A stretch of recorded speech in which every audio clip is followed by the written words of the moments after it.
The following program does not have a normal intro because I was really too busy smoothing other things over to get it done. So, Ori? Good evening, everybody. Welcome to the following program. I'm your host, Joe Neerman, aka Lawgic. Coming to you live from northern New Jersey. Where only amazing things happen here in this part of the globe. Only amazing. So, before I get into that crazy green-haired lady, which we will, and before I get into China and Bret Weinstein's Weinstein, very much Weinstein, not Weinstein, Weinstein interview with Tucker Carlson, which is a very interesting interview. I was watching, I was like, oh, okay, people need to know about this. People need to know. You need to know, because this was a lot of information that I did not know before I watched it. I was like, you know what? Sometimes I need to sort of recognize the public service announcement feature of this show. So that's why I think like I need to review it with you and discuss. And we will. Before we get into that, I do want to talk a little bit about sometimes things end up in my feed. They end up in my feed, and I'm like, how do I not share this? How do I deprive you, my viewing audience? You're my loyal viewing audience. How do I deprive you? That would be wrong of me. That'd be terribly, terribly wrong. I would be a jerk. I'd be a jerk. I don't know what this is. If you watch the guys over Future Conflicts, you know the answer is yes. Monday, Wednesday, Friday. All right. Thank you. At 8 a.m. So there you go. I guess that's on whether there's a Chinese invasion. Joe, read page 213 of the board bill, section 3, limitation. I read that yesterday. I started at page 206. I read it yesterday. I read it yesterday. Limitation. I had the whole thing back like 270 days. That's exactly where I was. I spent a great deal of time fixating on this yesterday. Really a great deal of time. And we'll probably talk a little bit more about the bill because it's becoming a very hot topic in the news. Maybe even talk a little bit about it tonight. But before we get into that, while people are still filing in, stragglers are still filing on in here, I felt like I wanted to share some with you because I get weird things that just fly across my timeline, things that just pop into my feed, and I'm like, how does this get here? I don't know how this happened. So I need to share this with you. So whoops, that's not working. I'll do a little bit more than that. Need a little more than that.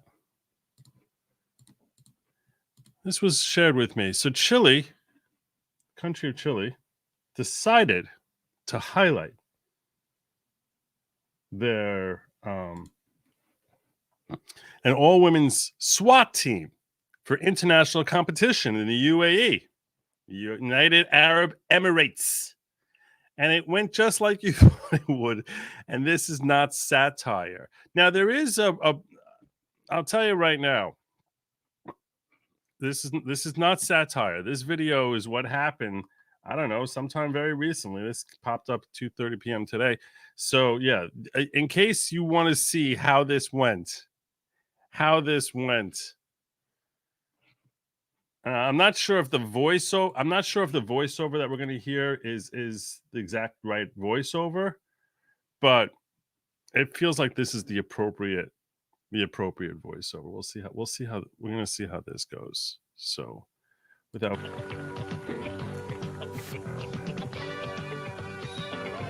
Vamos. Hello again, everyone. I'm Howard Cosell, coming to you from Brentwood Field in the very heart of New York City, and about to bring you probably the most controversial competition in the whole history of sport. We call it the Run, Throw, and Catch Like a Girl Olympics. And indeed, even now as I look out at the arena, the competition is going on, the throwing event. So let's quickly join it in progress.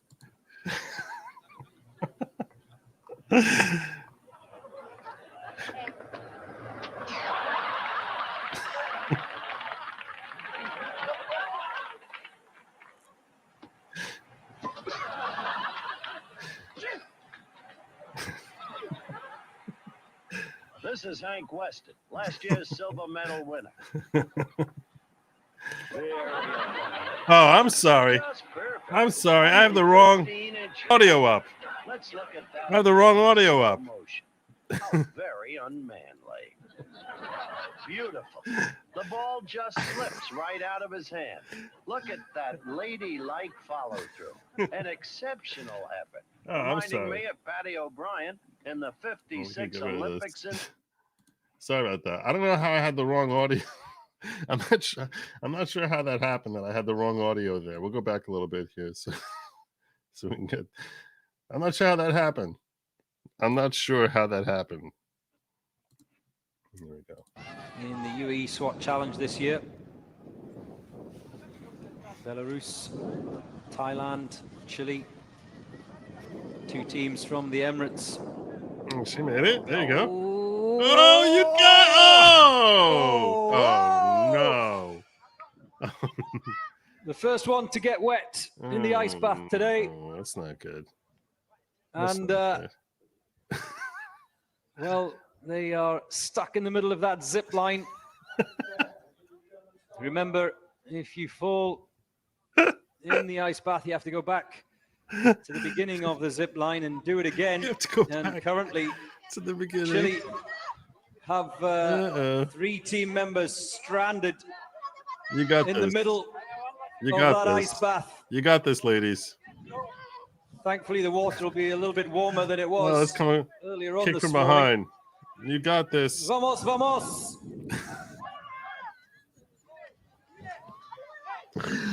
Oh my gosh! And It just doesn't goes end. to show you how important momentum is. Yeah, and testicles.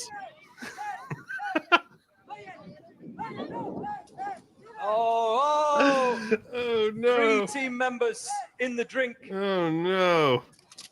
Oh man! Oh, Well, it's all going horribly wrong. it's all going. And well, forget Oh about my getting gosh! wet. The violations, major safety violations for dropping weapons in the water, There's safety violations for dropping weapons in the water. considerable. Let's take her back here. You got this. You got this. All right. It'll be easier the second time through. They will Clock have is to still retrieve going. those, You can see the bottom there. weapons They're from at the ice bath. 214. You got this. You got this. And well, I said it on a couple of occasions Oh today. Lord! Yeah, that, this just keeps going. If that first member does not get across the ice bath and carry that momentum, it forces those behind to stall. And Come that's on, when you the problems got begin. this. And we saw that. Do this. It almost happened a little bit earlier on. Give me. Can I get my gun? Just talking to the judges at the moment. We gotta move this along. Now they, Oh my gosh! all of the equipment. Oh no! And of course, the added problem comes with This is like some sort of scene from the loops on the, 80s zip line. They become Florida, wet, hands the become Fort wet, everything Lauderdale type becomes of slippy. thing. It's Wow. 1.2 meters deep, that pool, and as you can see, It it takes a little bit of effort to get out once you've gone in. probably has. Probably has. You know that the announcer One, is trying to good-thinking figure out member of the how to BRT say team of this Chile, in a serious kind of way. realizing that it could take a while to retrieve all of those Oh no! pieces of kit, is just No. going down under the water to grab them. No, we got that. Oh, the disappointment. No, that's not good. Looks like the Remember, fishing line even It's broke. not like Like the you and I getting in the water there in our swimmers. These guys and girls here are Ah! carrying No! And, No! No! brings You you down as have soon as, you go in that water and no! No! the water. Even worse if you get wet. She pushed herself backward by kicking the other one. Well, we're not giving up. We got this. We got We're this. not giving up. All right, let's just drag her by the foot Vamos. across. Well, We'll the just drag judges her. are telling the other team members they can't assist and drag their colleague across. Just let them do it. Let them do it. Come on. Come on. How mean are you? That's not good enough. Come on. Let them go. Let them go. Yeah. Let them help each other out. Let them We've crossed the go. 5-minute mark. They've racked up a number of violations. Violations. Yeah. All right. That was good. It's not about the time. Just don't give up. Yeah. Oh, you got to run before you. You see, this is what. They've got 2 team members over. There you go. They're getting pushed from behind. Vamos. Now you gotta make it without the push. There we go. Your toes don't really reach. You gotta push 2 more members to come. Yeah. Just grab her. Just yeah. All right. 1 more. Uno más. Okay. Uno más. Vamos, uno más. There you Yay! go. All right, go. All right. Well, anyway. There you go. Anyway. So I thought we all learned something there. Gave people a chance to file on in. Yeah, who'd have thought one at a time would work better? I don't know. People from non-contiguous countries are not counted, just folks from Canadians in Mexico, apparently. Although you would say that Ecuador, Guatemala, and these other countries, Panama, they're all contiguous. They're just a few contiguousnesses away. Should have made them wear. That's not right. That's not right. Be a good friend. Tell Kurt he's low energy and monotone and shouldn't quit his. See, no. I'm not doing this. I'm not doing that. People provide different forms of content, and you'll find what you like. If you don't like it, then find someone else who you do like. You know? That's what you do. That's what we all do. All right. I want to, before I get to Schumer and the Southern Border Bill, because I am going to talk a little bit about his appearance on the MSNBC. We're not at all propaganda network. I need to share with you this video here that I watched, and what a cluster. What a cluster. I don't even know who this is. This is apparently a channel called Ready to Glare, which has 600. I wouldn't, if this was a small YouTuber, I would not be addressing this. I would not be talking about this. I'm not looking to humiliate someone who, people starting out and stuff like that. 658,000 subscribers this woman has. 658,000. Ready to glare. I was watching this, and trust me, I was glaring. Shooter's parents face 60 years in prison. This is what green hair lady is going to talk. Apparently, that's not her natural hair color. I know when you saw this, you were like, "Oh wow, it's so weird. I never saw someone who was born with green hair." That's not her natural hair color. I'm only saying this because I've seen other clips of on her channel when I was looking at her work. It's not her natural hair color. We all thought it was. It's not. But if she thinks it works for her, okay. I'm not judging. I'm not passing judgment based on that. Whatever. But here we go. This is going to be an important learning moment for us. Hey guys, what's up? Oh, that's loud. I'm going to turn down the enhancer. Let's just get rid of it. Let's turn the enhancer off.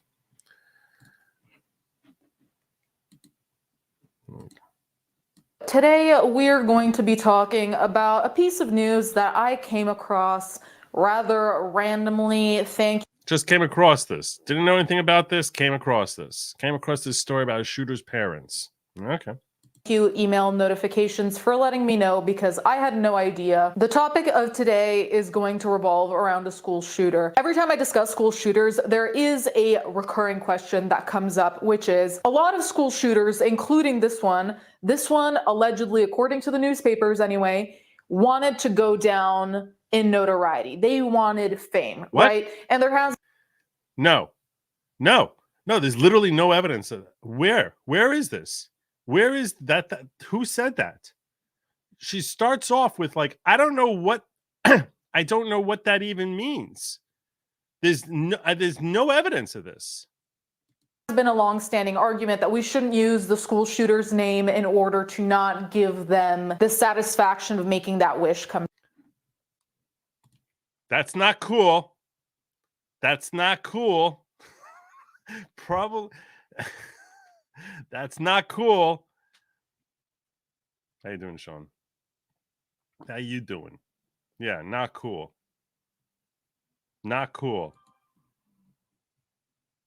Competition is much fiercer than that anyway. true, which in one sense I understand, and I do think we should make sure to have the victims' names out there. That being said, it's very difficult to also discuss a topic without discussing the person involved or without really naming them. So I'm not going to pass judgment based on her ink. There's this YouTuber, even though personally I think there are some questionable choices about the ink. And look, Orthodox Jews don't get inked. We're not allowed to. But you know, anyone who's not Jewish wants to get ink. God bless. And I've seen ink that looks objectively, it looks cool.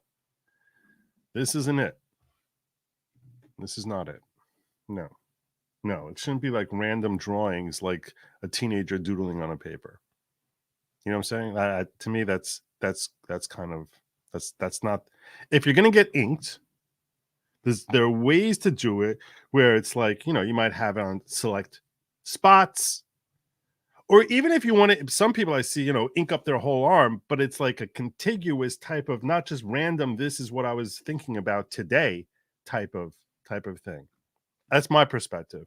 I'm curious about your take on that.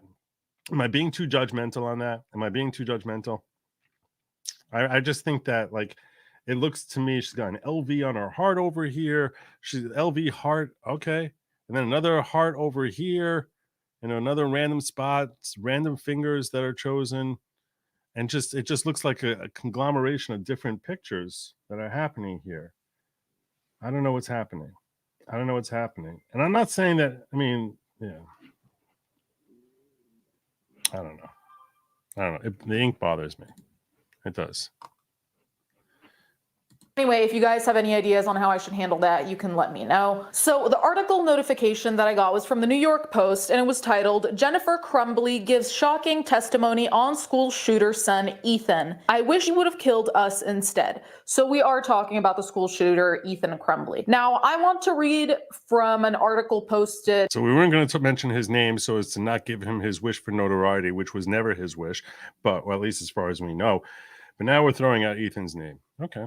Prior, just to give a little bit of context in terms of the parents' role in all of this, because it is very important. Per usual, everything's linked down below. Crumbley's parents await criminal trial. As the son's fate was decided on Friday, this was months ago now, Crumbley's parents await their own criminal trial. Jennifer and James Crumbley have been charged with 4 counts of involuntary manslaughter. They have pleaded not guilty. Crumbley's parents were denied access to attend Friday's hearing, according to court records. Prosecutors have said the couple gave their son easy access to a gun and disregarded signs he was a threat.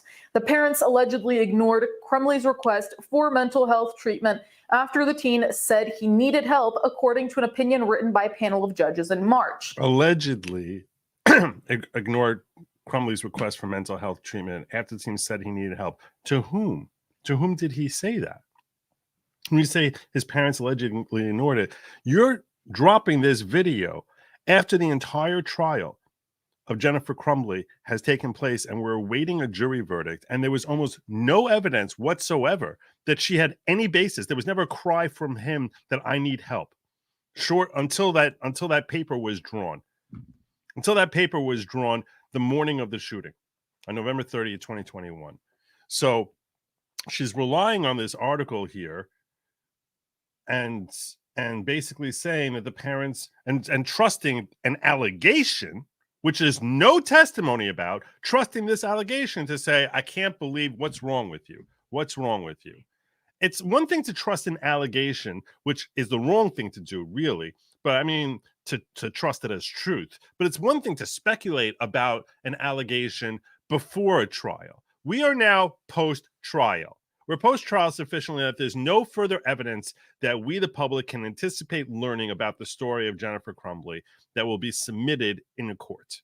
Now, I guess maybe in the trial of James Crumbley, we'll hear a little bit more fleshed out. But you're saying the parents allegedly ignored Crumbley's request for mental health treatment. And now you're going to talk about Jennifer Crumbley in the second half of this video, or I guess in a couple of minutes. And in the rest of the video, we're just going to go with this narrative that, oh my gosh, how did you ignore her constant pleas for help? How did Ethan was just constantly saying, please, I need help, and that she just ignored it? That never happened.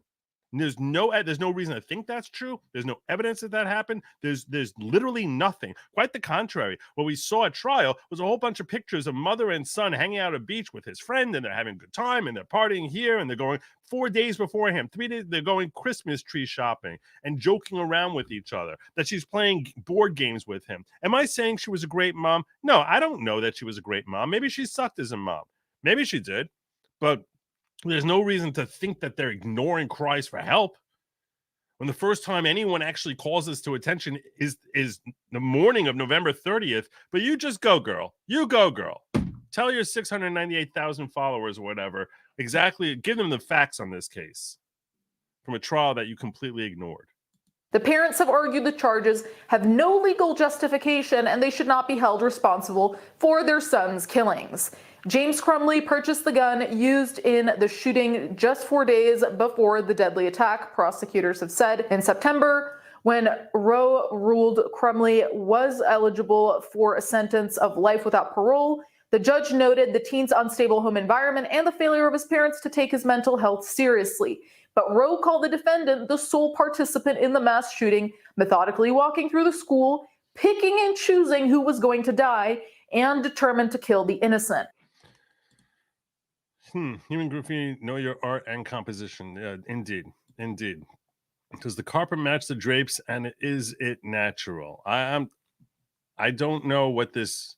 I don't know what this means. I have no idea what this means at all. I don't even have drapes in my room here. I have no idea what this means. I am completely ignorant. 100%. Her ink is a 70s school book cover. Yeah, it is. It's just random. Here's a drawing I made. Oh, I think this looks kind of cool. Oh, now let's draw princesses. Now I'm going to draw a knife that's bleeding. It's random. It's very random. It's very, very random. The judge cited Crumbley's disturbing writings and documented violence against animals and noted the defendant this year bypassed technical security on a jail tablet to watch graphic, violent content online. And I guess this is supposed to be like a sensitive moment, and everyone feels terrible for the victims. How do you not feel terrible for the victims? Like I said, I don't want to focus too much on Crumbley because he is the one who wanted the attention, but Nope. Totally making that up. I don't even believe you have a source. I haven't seen that anywhere. I do think that here it is important to talk about the parents' role because this is, I don't want to say never seen before because I don't have a mental catalog. Oh, it's never seen before that we charge parents for this. They actually wrote down the article. Of the entire history of school shootings ever. But I do think that this is something new coming up because it has not been the norm so far. 0 times ever in American history. For parents to, quote unquote, pay the consequences or be punished along with their children. So, criminally, civilly, different matter. Completely different matter. Criminally, yeah, this is a first. The son, Ethan, got life without parole. Now there's the question of the parents' quote unquote involvement via ignoring his mental health and via having an accessible firearm. The other thing is, one thing to note about Ethan is, like I said, I don't want to go into super detail. That's something you can look up yourself because, again, we don't really want to. Why are you talking about this if you're not going to go into... This feels totally like a grift to me. I'm sorry. It feels like a grift. Like, this is a story people are talking about. Let me just weigh in, even though I have zero knowledge as to what the facts are or what's come up at trial. Given to the notoriety factor, which I will stop mentioning. The way in which he killed/hurt people, it's a lot. It's not just randomly shooting people. It was repeatedly shooting people. I'm just going to say the level of mental issues there, I think, is very severe. Any school shooter, but specifically the details I read here. Anyway, so first of all, I'm just going to say this, and it's mind-numbing to me that I have to say this. First of all, the timing here is very weird. Okay. It's very weird that the parent, it was the father, right? Yeah, James Crumbley got a gun just 4 days before the son attacked. So, But they had lots of other guns too. So, yeah. what is the timing of that? Because, of course, yeah, if the son was planning a school shooting, of course, as soon as his father has a gun, he's going to be like, okay, let me take it, right? But he had access to guns before that too. That could make sense. My question is, has the father voiced any particular reason why? He's been charged. Why would he voice anything? He's been criminally charged. We understand the concept of a Fifth Amendment, not self-incriminating. Can we understand just basics, that he'd have to be crazy to say anything about this case? Insane. Has the father said anything? As if this is a duty on him to speak up now on this while he's facing criminal charges. Because for most people, buying a gun is not a la-di-da thing you just do every day. Apparently, and in that even community when it was. I got mine, my purpose was to go to the shooting range because mathematically, whatever, it adds up to cost less to go to the shooting range. Yeah, that's right. She's a gun owner who goes to the shooting range fairly frequently. And this is her take on it. A gun owner. You see the green hair and you think to yourself, oh, okay, this is someone who's living, in Massachusetts where they haven't seen a gun in 250 years. So it's like, okay, I understand that. I understand, that's where she's coming from. Maybe she's in California where they haven't figured out yet that there's a Second Amendment. Maybe she's that. No, she's a gun owner. This woman here is a gun owner who figured out it's more cost saving for her to buy her own gun than to rent it from the place that the shooting range that she goes to.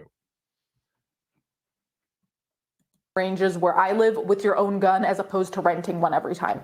Anyway, so when I did buy one though, it wasn't like I just woke up one day and was like, hey, you know what? And it had a purpose. The purpose was the shooting range. Right? Oh, it has to have a purpose. It has to have a set designated purpose of going to the shooting range.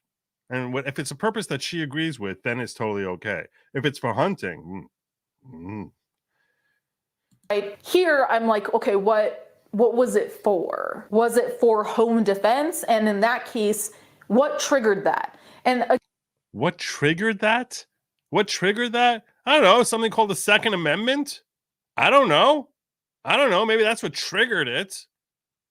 Again, she has to sit here like she's demanding explanations from James Crumbley and wanting to know the whole background story. What triggered your bases? I don't understand. This 600,000 subs this has. Depending on where you live, you're allowed to get a gun, but it's normal that people. If it's America, if you're in that place, if that's where you live, you're allowed to get a gun. America.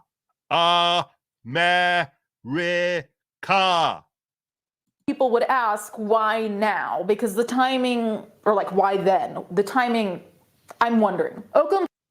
What are you wondering? Why he bought a gun 4 days earlier?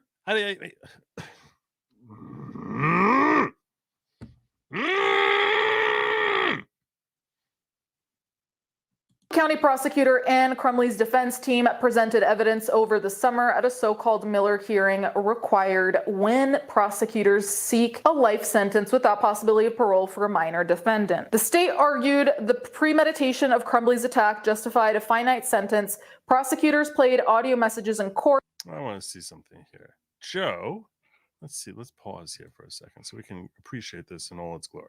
You're attempting to defend the horrible parents who hired lawyers, leaving their son a public attorney. And now you're saying the parents' first duty is to self and not their child.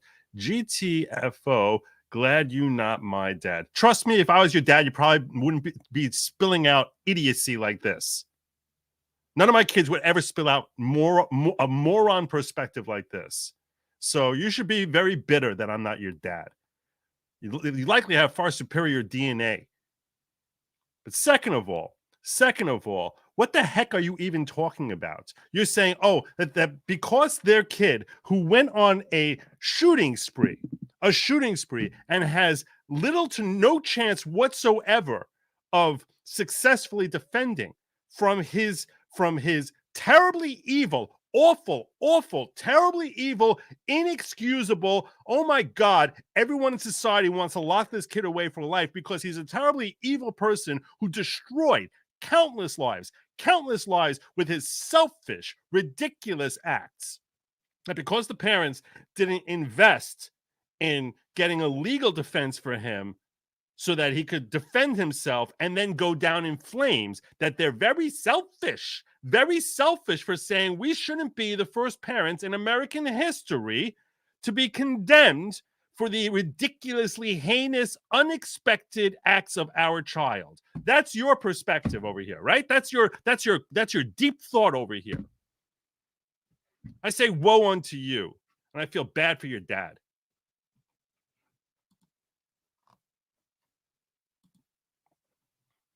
I don't remember the golden age of serial killers, 1970, 2000. Copycats and others inspired, but original killers do the same. And they chalked up to organization, totally not the media. I don't remember. Yeah, you know what the problem is? The difference is the golden age of serial killers, they weren't in schools. So when you see a victim, the reason this is different psychologically is because when you see a victim who's some adult in the street or someone who's part of a string of serial killings, they draw sympathy. It's not nearly the same level of sympathy as some teenager in a high school. Rightly or wrongly, you can make that own moral judgment yourself. But rightly or wrongly, they are not going to draw that. That's why people are more easily inflamed. Yeah, I mean, you can go back to Whitechapel and Jack the Ripper. I mean, it's been going on forever.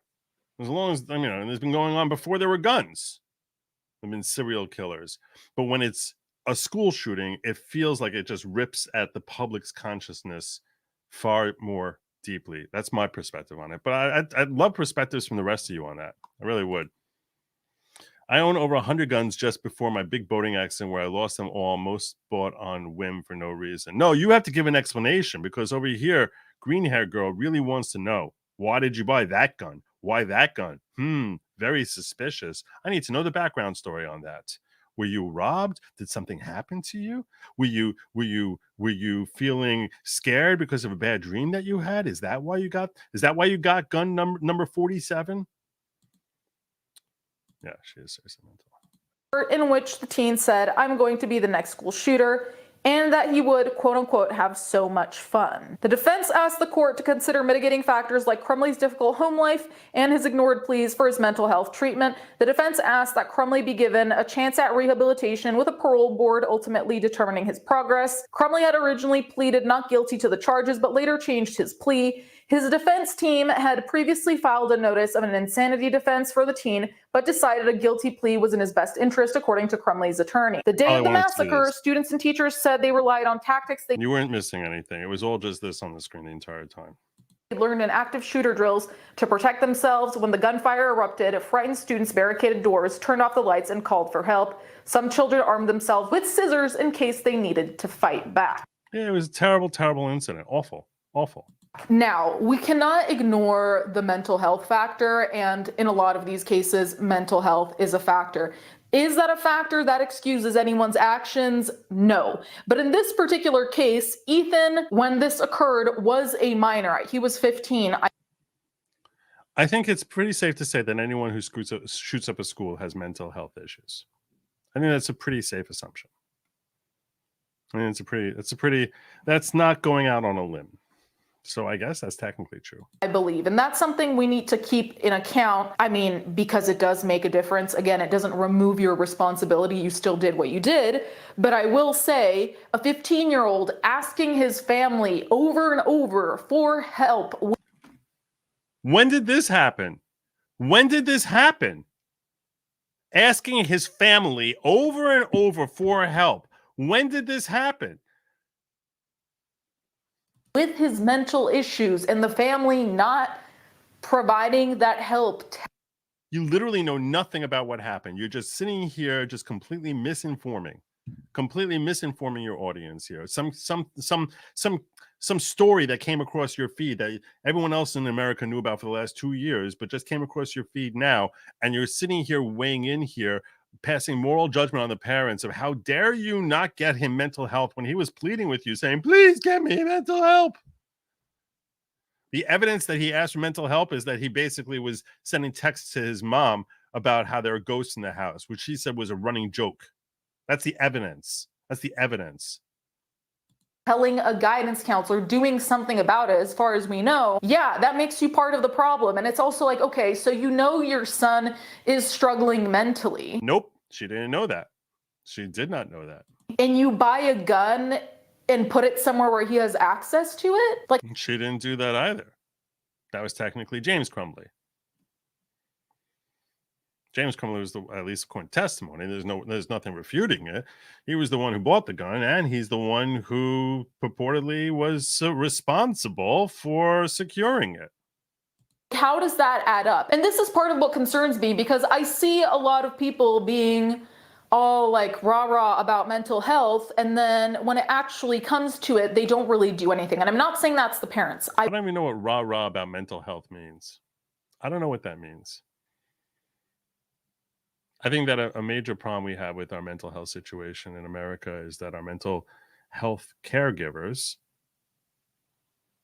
are being trained in ways that are too frequently enabling rather than remedying.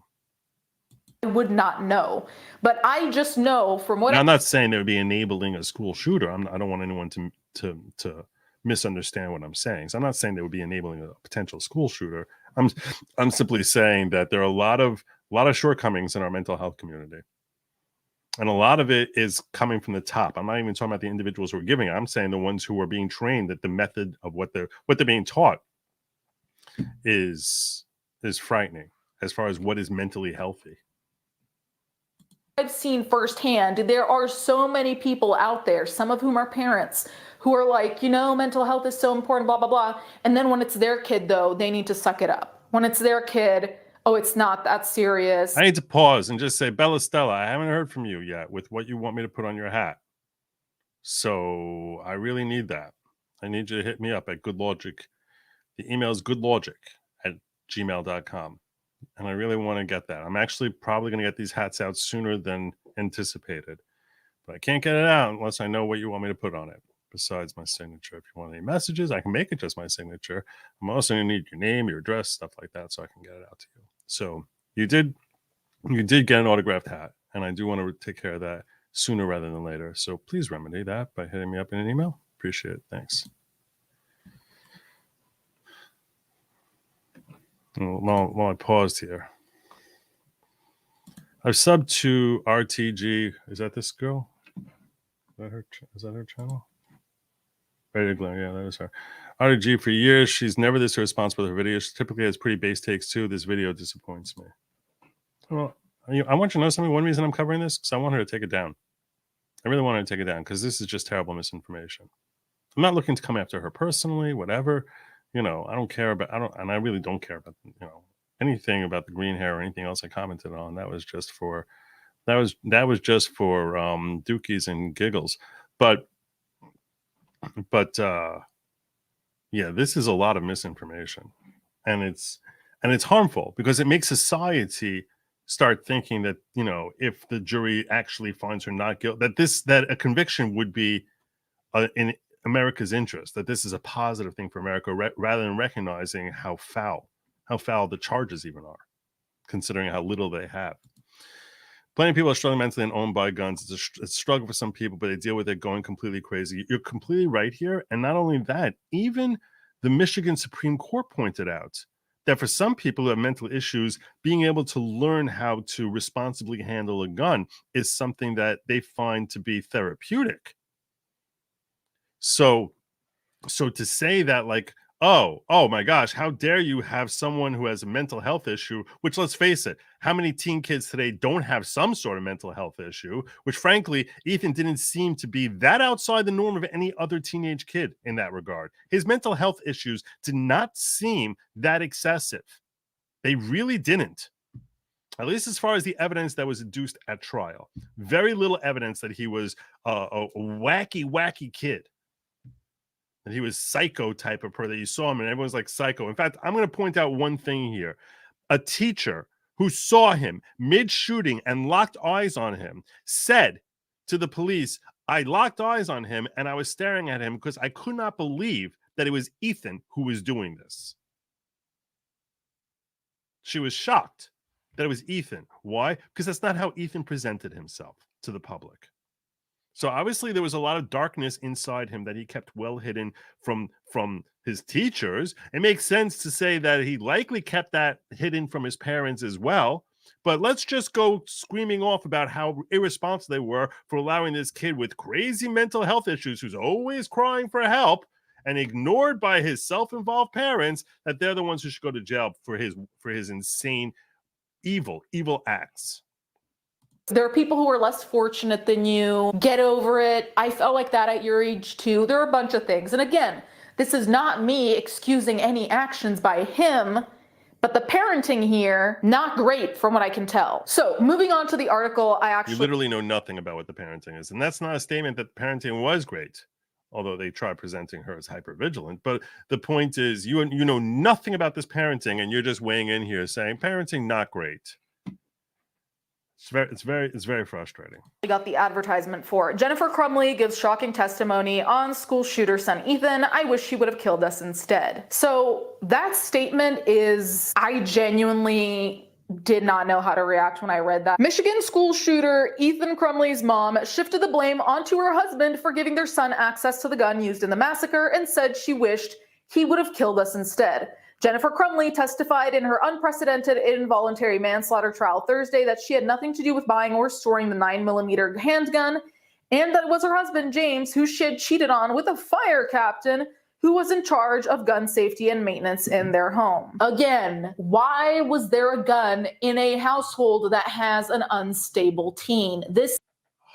How many teens would you say you know are stable? This is an argument against any household which has a teen in it having a gun. This is terrible messaging. This is basic 1 + 1 math. Why is this? I can't make it make sense. I really cannot. It seems like such an unnecessarily stupid risk. Put aside any school shooting possibility. What about the possibility that he would have hurt himself? Is anyone awake here? A lot of I'm getting aggravated. I'm just getting very, very aggravated. I'm telling you, I'm just getting very, very aggravated. Nobody saw this. Nobody. The first time they thought he might be a danger to himself was November 30th. That's the first time they thought he might be a danger to himself. This seems like it was evitable. I think that's the thing. No, I just didn't feel comfortable being in charge of that. It was his thing, she told jurors. I didn't feel comfortable putting the lock thing on it. Crumbley said James and Ethan bought the firearm together on Black Friday while she was out shopping on her own. Their son was only 15 at the time. Asked if she objected to the purchase, Crumbley said no. I was more angry that they cut into our Christmas tree time, she explained. I usually cut my Christmas tree down right after. By the way, this sounds like a very... This displays, to me, personally, a form of credibility. She easily could have said yes, right? She could have been like, yeah, I said to James, what the hell are you doing? Why are you getting a gun? You know, and he said, no, we're getting this gun. But she says, no, I didn't object to it. It's in her interest to say yes. No one's going to know otherwise, right? How would anyone know about a private conversation between her and James? James not going to say anything. He's pleading the fifth right now. So he might refute it later on. You know, but that would be after she's either convicted. She would hopefully be found not guilty. She could have lied, didn't. And she's giving a very real type of answer that you can easily envision of her being angry that they're cutting into the Christmas tree time. That's a display to me of credibility. But does that make sense? Do you guys think that that's a display of credibility that she said no? I get back from shopping, but I had to wait for them, so I was irritated. So they bought the firearm together. So again, Ethan is responsible. But as a father, how do you think, yes, my son does not feel well mentally. Didn't know that, at least as far as we know. Look, maybe the father knew more about the mental health. I don't know. We'll find that out at his trial, which I think is coming up in March. Maybe the father knew more. I don't know. I'm simply saying mother certainly didn't seem to.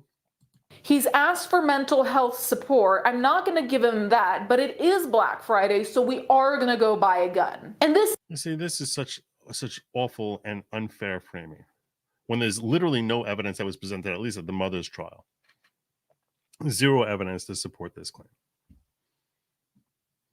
Isn't even anti-gun agenda from me, because I like going to the shooting range. I like being able to do that. But this is dumb as hell. Like, what is this? What did you think? I concur. This is dumb as hell. Ethan later invited his mom to go to a shooting range with him, and Jennifer posted photos about the outing on social media. In court, she described her mother-son excursion as a fun day and said she was flattered that Ethan had asked her to go with him and not his dad, who was busy making DoorDash deliveries. But she otherwise denied having any connection to the gun, which was stored in a locked box with a key kept in a beer stein. So I'm going to be a little bit annoying and nitpicky. I've kind of been that this whole time, but a lockbox as a safe does next to nothing, truly. You can throw a lockbox to the ground depending on what kind of lockbox it is, and it will... Which you don't know what kind of lockbox it was, but you're just going to assume that this one is easily tampered with. Just break open.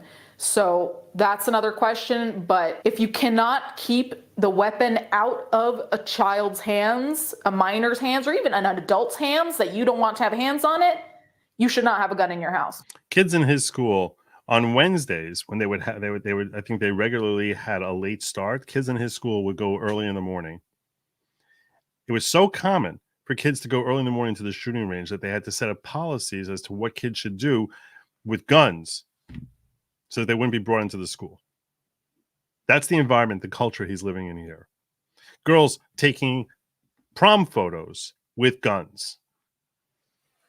But it's like the idea of kids being around guns is, and don't tell me that, all those kids are totally, those are the completely mentally perfectly healthy ones.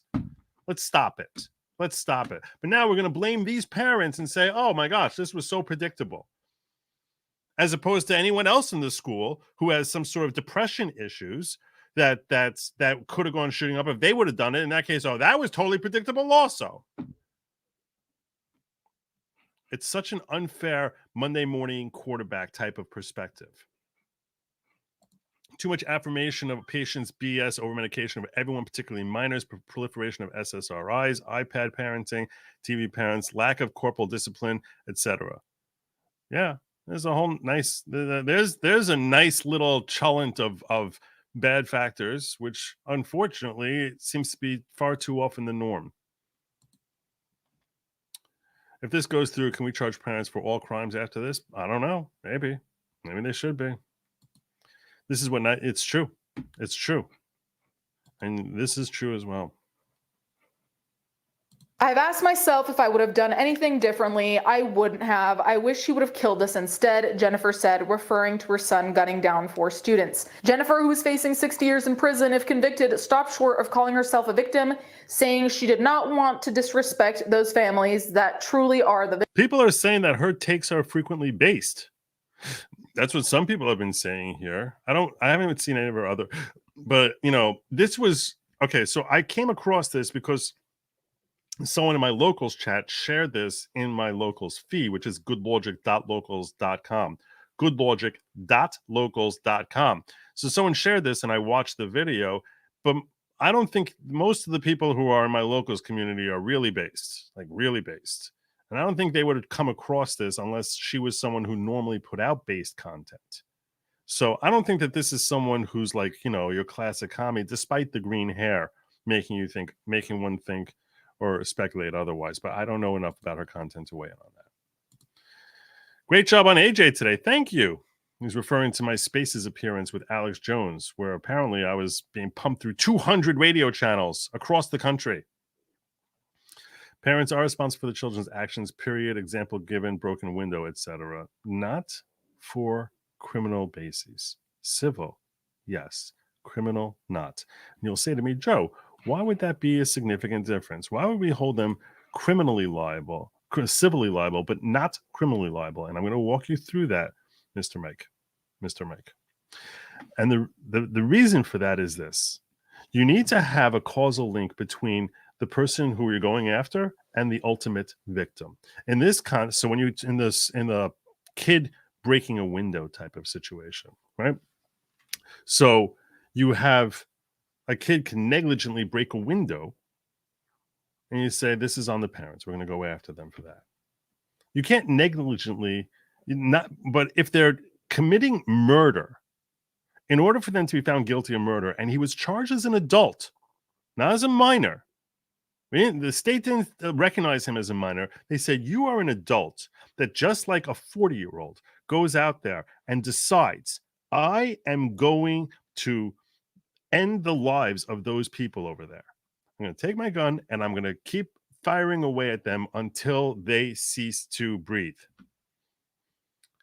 That is a mens rea. That is the intent that they are forming, which we normally look at as being something that is an intervening factor if you're going to now try and tie it to a third party related to the shooter. Completely different from negligence. If they had helped set up a negligence situation here, and this is not about, so that would be a completely different factor. But nobody anticipates somebody making a positive decision in their mind to completely violate the most basic, fundamental social convention we have, which is don't kill people. It is so violative of who we are as people that to anticipate that somebody who's never harmed anyone before is now going to suddenly pick up a gun and make a decision. That's what I plan to do. I plan to end the lives of countless people. It is so unpredictable to expect that for them to make that decision, that to hold someone accountable for that, you have to ask yourself that this is an intervening, this middle person, in this case, Ethan, them forming that mental state is an intervening factor. That whatever connection there is between Jennifer Crumbley and these poor victims here who Ethan gunned down, that is broken. Because there's no way they can reasonably anticipate that this is something that they should be even worried about. So that's why we tend not to charge criminally. Contrast that with civilly, where you don't have to have any mental state. If you're negligent, you can be civilly liable. You don't need to have any mental state at all. So since you don't need to have that mental state, the intervening factor there is much less of Ethan, would be much less of a factor if Ethan went and broke somebody's window. Because you'd be like, why didn't you watch your kid? And I'll tell you something else. The older the kid is, the less likely you're going to get liability against them civilly. Because if he did it intentionally, we'd be like, that's an intervening factor. You know, proximate cause. So the owner of the bakery where the window was broken wouldn't have a claim against Jennifer because she'd be like, I didn't expect my kid to do that. Go after him. That's why it's such a significant difference between attaching liability on a civil basis versus attaching liability on a criminal basis. The mens rea that the middle person there has to have. And over here in this context, where Ethan's being charged as an adult, so we're saying he's forming full mens rea, for that not to sever it, the only way it would make sense to me philosophically to say that it shouldn't be severed, the only way it would make sense is if we're looking at a situation where the child is clearly someone who's psychotic. You look at the kid, and let's say he's not the silent Ethan type who's sulking about his friend moving out and his dog's death and his grandmother dying. But you look at someone who, like, let's say, is like this, roid rage psychopath lunatic who's always screaming about how he wants to kill people. Now, a parent of that child, if you tell me that a parent of that child would allow that child who's always saying, I can't wait till I can destroy everyone who walks through the halls of my school, a parent of that child who enables that child access to a weapon of that can destroy a lot of lives, I would say that's grossly irresponsible. How grossly irresponsible of you not to realize that this kid who's a walking time bomb, who's been beating up kids and showed such dissociative behavior and establish a pattern that this kid is a psycho, a lunatic, a bomb waiting to go off, and now you basically gave that bomb greater weaponry, I'd say, okay, you know what? That's a parent who's grossly irresponsible. Who the hell would do such a thing? You're a lunatic for doing that, and you should be punished. Because you're putting that gun, you might as well be firing the weapon yourself, because you know what the kid's going to do. You know he's going to do it. Chances are very high he's going to do it. So in that case, I'd say, okay, you know what? Parents are they're being grossly irresponsible. In that case, if the state charges that, I'd be like, all right, I get it. But when a kid has displayed no violent attitude, no desire to harm others, if anything, his own school counselor that morning, after seeing his disturbing images that he drew, came to the conclusion that he was a threat to himself. That's what all the experts who have far more training, they didn't think of him as a threat to others. That's the conclusion they reached. To me, I think that to say that a parent is responsible, it's like, oh, it's your bad luck that your kid ended up going psycho today, which no one else foresaw. I don't think that's a fair. I think you have to look at that as an intervening act. That you can't hold the parents liable for that. And what they did, what any other parent would have done, or, many other parents would have done. That's not considered grossly negligent parenting. That's my perspective on it. But you're free to have your perspective. Know who holds parents accountable? China. Old parents stand for hours outside with signs. Never say never. Yeah. Texas vet. We're going to get to China and their invasion. I'm covered in tattoos. I'm not going by looks. I'm going by your idiotic statements. A lock only keeps out an honest thief, and a lockbox takes away my right to self-defense. Anyone based knows better. You're probably right. So you're saying there shouldn't be any lockbox at all because it's just going to slow you down in defending yourself. It's a fair point. I'm going to give you one of these because you maybe back to back. And to talk about parents are responsible for kids crap, there's a difference between an 8-year-old with no understanding, a 14-year-old who knows what a gun does and what death is. Age matters 100%.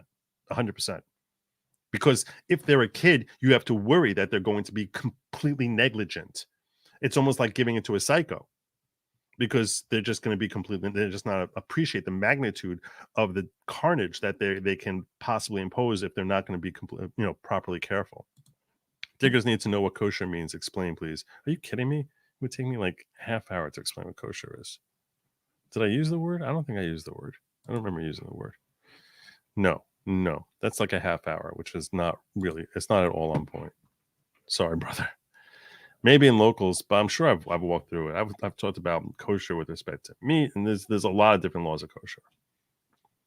Victims of this, but she lamented that she and her family did lose a lot. You lost everything, defense attorney Shannon Smith said. We did, Jennifer agreed. Jennifer, 45, and her husband, James, 47, are accused of making the gun accessible at home and not addressing their son's mental health struggles. They are the first parents in the U.S. to be charged in a mass school shooting committed by their child. Ethan Crumbley, now 17, was sentenced in December to life in prison without the possibility of parole for killing 4 students and injuring 6 others and a teacher at Oxford High School on November 30th, 2000. And that teacher is the one who said she couldn't believe Ethan did it.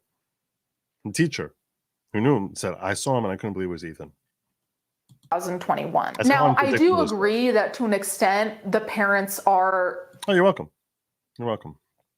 Victims in the sense of their kid did something horrible that he can't take back, that cannot be fixed, and that must be heartbreaking to them, even though I do think they have a level of responsibility there. I think it is insane to claim that they lost everything when their kid is still alive. Like, you have parents whose kids are gone, entirely gone forever, and you're gonna sit there and agree that you lost everything? I'm sorry, that to me, the heartbreak, all of that, okay.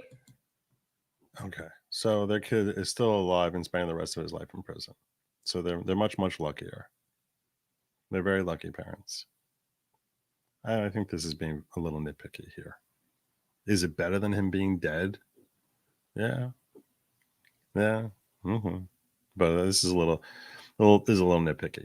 But you can't really sit in front of the parents of the kids that your child killed and say you lost everything, because what did they lose then? What's more than everything? Also, mentioning that the mom had an affair with the fire captain, I don't know if that was part of the hullabaloo that was going on at home that made everything worse. Wasn't. Supposedly, he knew nothing. Ethan knew nothing about it. I can only imagine it was if this was in fact something Ethan was aware of, but I don't know about any of that. Anyway, you guys let me know what you think in the comments down below. Do you think that generally speaking, and specifically in this case, parents should be involved legally as well if their child is a minor and is part of or orchestrates a school shooting? Is it their fault? How much is it their fault? Let me know. Thank you guys so much for watching. And thank you to my patrons as always. And I'll catch you guys next time. So there you go. There you go. MLS, who practices in Michigan, says in Michigan sentences mandatory concurrence, so worst case 15, and she's done too. Well, that's encouraging. That's encouraging. But, you know, she's going to probably have to spend at least 8, even for good behavior, she probably would not get out for at least 8. That's another 6 years. It's a long time. It's a long time for a crime that no one's ever been convicted of before. Okay. Before we get into China and the southern border, but I would appreciate if you guys could weigh in. Joe, just pretend to like our comments if you know. Not the $2 ones. I like this comment. I like this comment. What this is referencing is earlier I did a stream this afternoon, and I was talking about how somebody, I was covering Lawyer You Know in his stream where he had a $50 super chat, which he seemed to sort of struggle to agree with. And I was explaining to him, if you're a podcaster and someone sends you a nice fat $50, $100 super chat, so you're very appreciative of that because that's, you know, that's helping out the cause. So you're very appreciative of it. But every once in a while, you get a super chat like that, which is filled with a comment that is idiocy. And you're sitting there and you're left and you're like, what do I say? What do I say?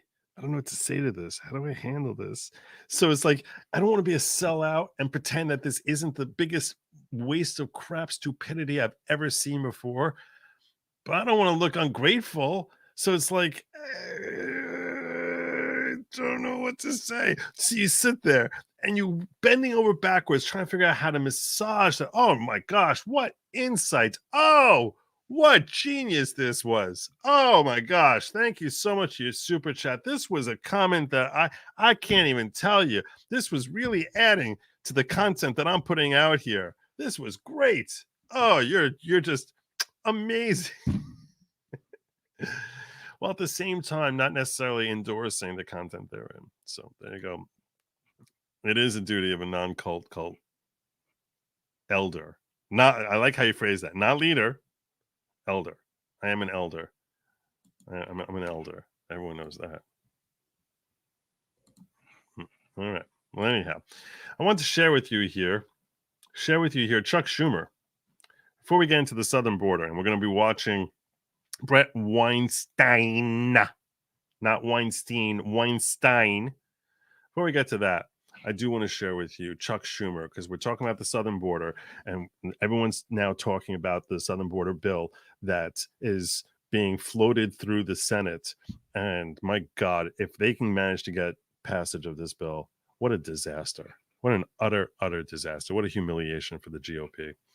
But Senator Chuck Schumer is going to tell us exactly why this is a very important, very excellent, really excellent bill. You've said that you worked very closely with Leader McConnell on this bill. Now that we see what's in it, McConnell can rot in the deepest pit of shale.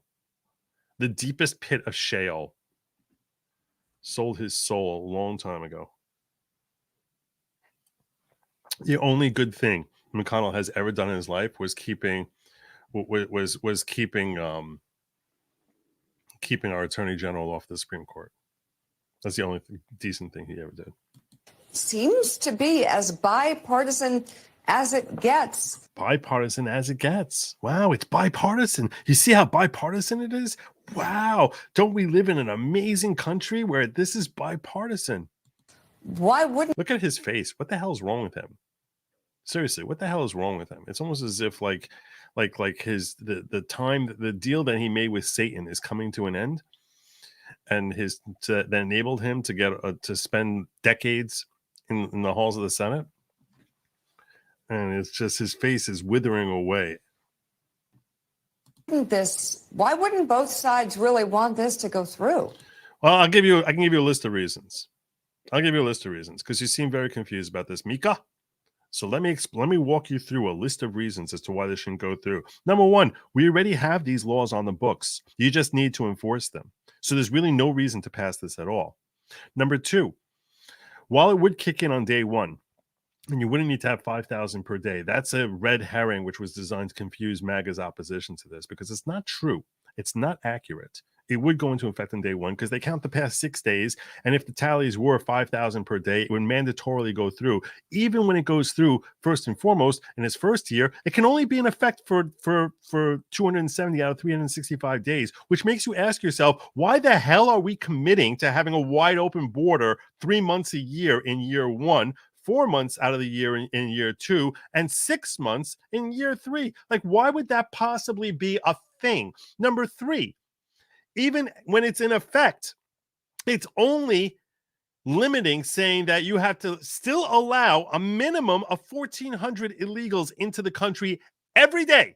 We must. That's a rule. You must allow it. It's almost like, who the hell ever heard of a border law? That this is like a stringent border law, which requires you to allow 40,000 people to come in every month. 42,000 every month. We must, by law, allow in, and think of the nonsense of this, 500,000 illegal aliens must, by law, during the most stringent point, come into our country under this. But I would argue it's unconstitutional.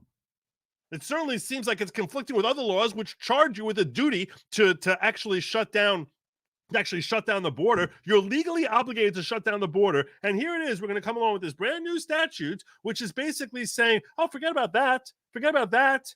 You have a duty and an obligation to the American people to protect us from foreign invaders, to actually know who's coming across our borders.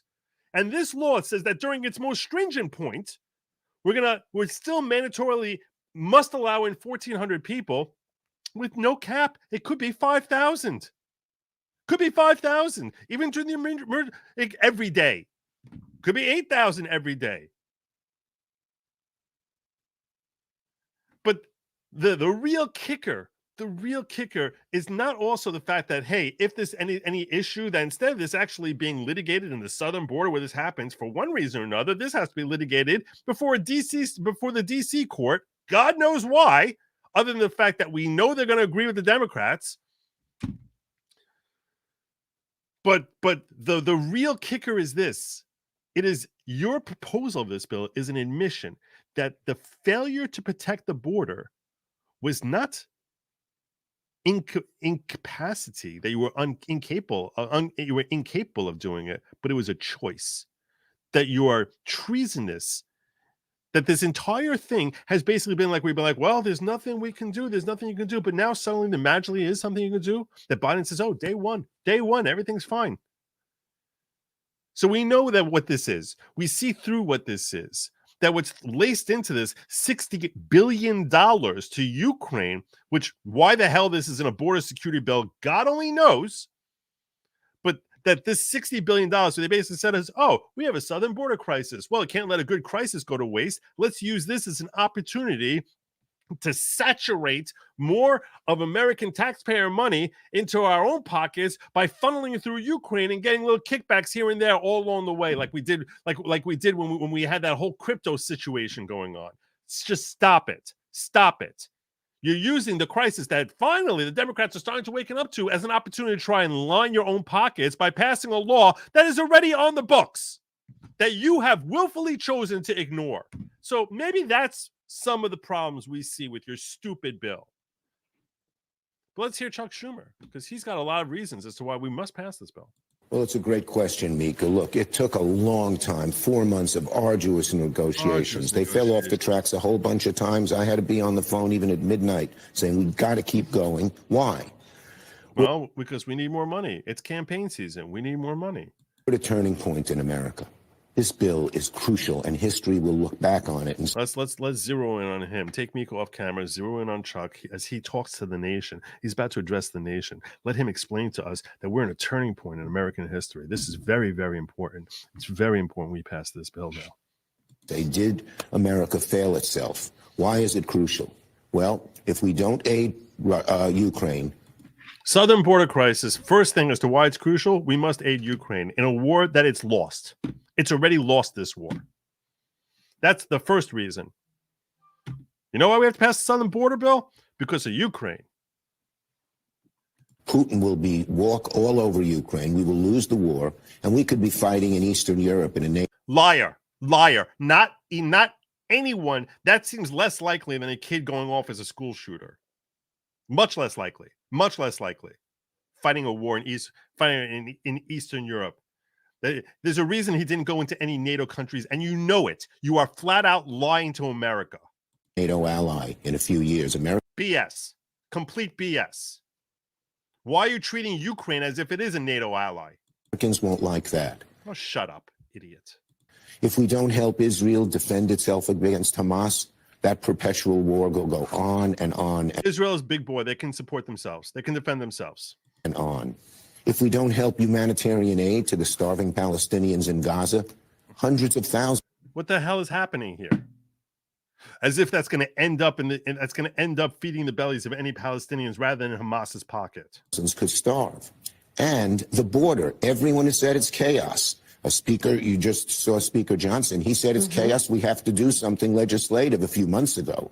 But what has happened, in answer to your question? No, you just need to follow the laws that are on the books already. You just need to follow the laws that are on the books already. There's literally no reason it's like you pass a law that you're not allowed to commit murder, and then you pass another law 50 years later to let people kill left and right. Oh, now we really mean it. No one can commit murder. This is the stupidest thing in the world. Your question. So this is crucial for America. It's a turning point. History is going to look over our shoulders and say, okay, I don't need this kind of incompetence, okay?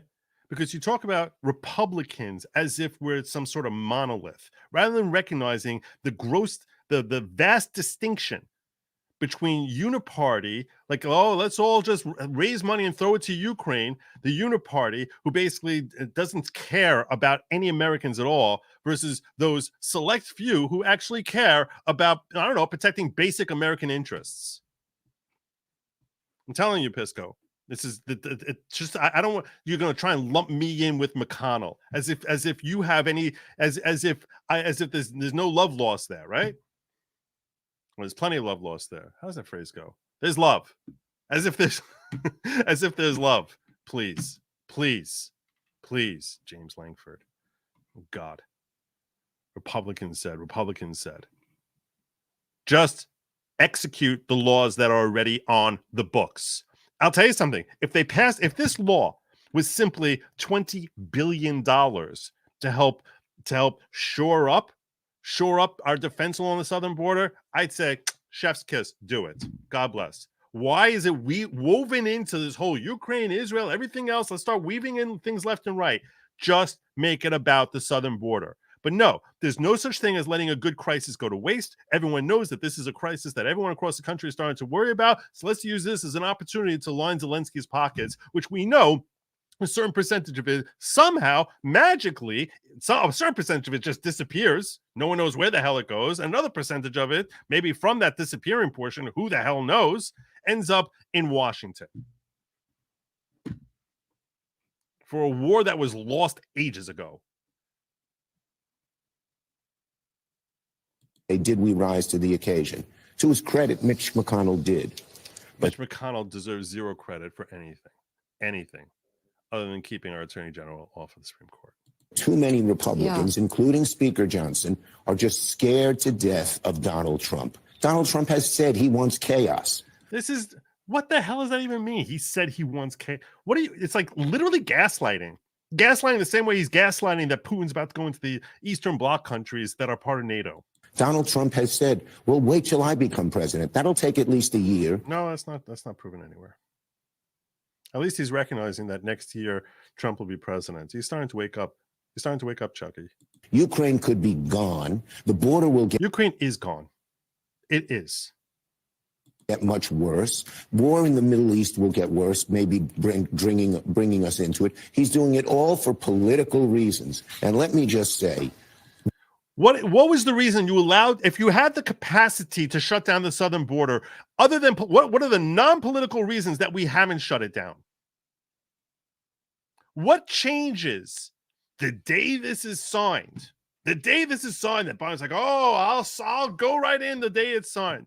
And I do recognize, unlike some of my peers on the right, I do recognize that under the terms of this statute, he could, in theory, invoke the Emergency Authorization Act, the portion of the act, on day one. Because it backtracks 6 calendar days and says, we'll count the previous 6 calendar days towards the 5,000 per day average. So yeah, that's true. Day one, he could. But even when he does do that, it also says that he has a minimum of 1,400 people he has to let in that day, and the next day, and the day after that, and the day after that, every day for the 270 days that this thing can be in effect, because Lord knows it can't be all 12 months. Why would we want to protect our border every day of the year? Are you kidding me? What about Christmas? What about New Year's? You're going to close the border on New Year's? Does that seem really fair that everyone's going to be singing Feliz Navidad and you're going to close the border? That sounds totally wrong. I don't understand what's happening here. How can we keep it closed for all 12 months? Asinine. Asinine. will senators, the crucial question, the $64,000 question, the majority of Republican senators know this bill is the right thing to do. It's a good jackass. Right thing to do. It's a minimum of 1,400, no maximum. It could still be the exact same 5,000. We just put the act into place, and now, boom, $60 billion for Ukraine. Exact same border situation. There's no cap on how many people can come in. Compromise. I don't like everything in it. Neither does McConnell. But it's a compromise. That's the only way. And here's the indication that there won't be any cap. What answer are they going to do when people show up at the border? They have to hit their magic 1,400. What's the answer? You can tell them stay in Mexico? Are you going to build camps? Is that what's going to happen? You're going to follow Trump's policies at that point for the 1,400? What the hell are you going to do at that point? And if whatever it is you're doing at that point, why has that not been done for the last 3 years? You get things important done in the Senate. We proved that 2 years ago in our bipartisan legislation. And will the senators drown out the political noise from Trump and his minions and do? This is not a minion. I don't have no idea what Trump has said about this. I don't care about what Trump has said about this. This is what they try to portray it, that anyone who stands up against the uniparty is a minion of Trump. This has nothing to do with Trump. This has to do with America, something that you seem to forget about decades ago. Do the right thing for America. It's a crucial question. History is looking down on every one of us. History is spitting in your face. History is looking down on you. History will condemn you. Right now. Disturbing, Chuck Schumer. Let me get some of these super chats here. The idiocy are my comments. No, your comments are great. I actually enjoy you a lot. What's the show? Text back. Got an early morning, but we'll finish in the AM. On this bill being missed, it is that it would not count anyone who comes to the border that isn't from a bordering country. I think contiguous, it says. So no counting Chinese, Africans, etc. Right, contiguous country, which would be anyone who's attached to us, I guess, all the way down through southern tip of South America. But you're correct. It would not apply to the Chinese who are marching across our borders.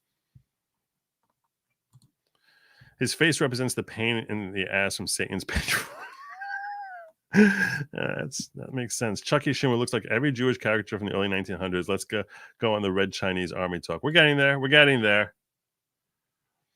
Oh, and Chucky looks like the meme the racists use. We all know what I speak of. He's the worst and evil. I think you're talking about the same thing Patrick's talking about here.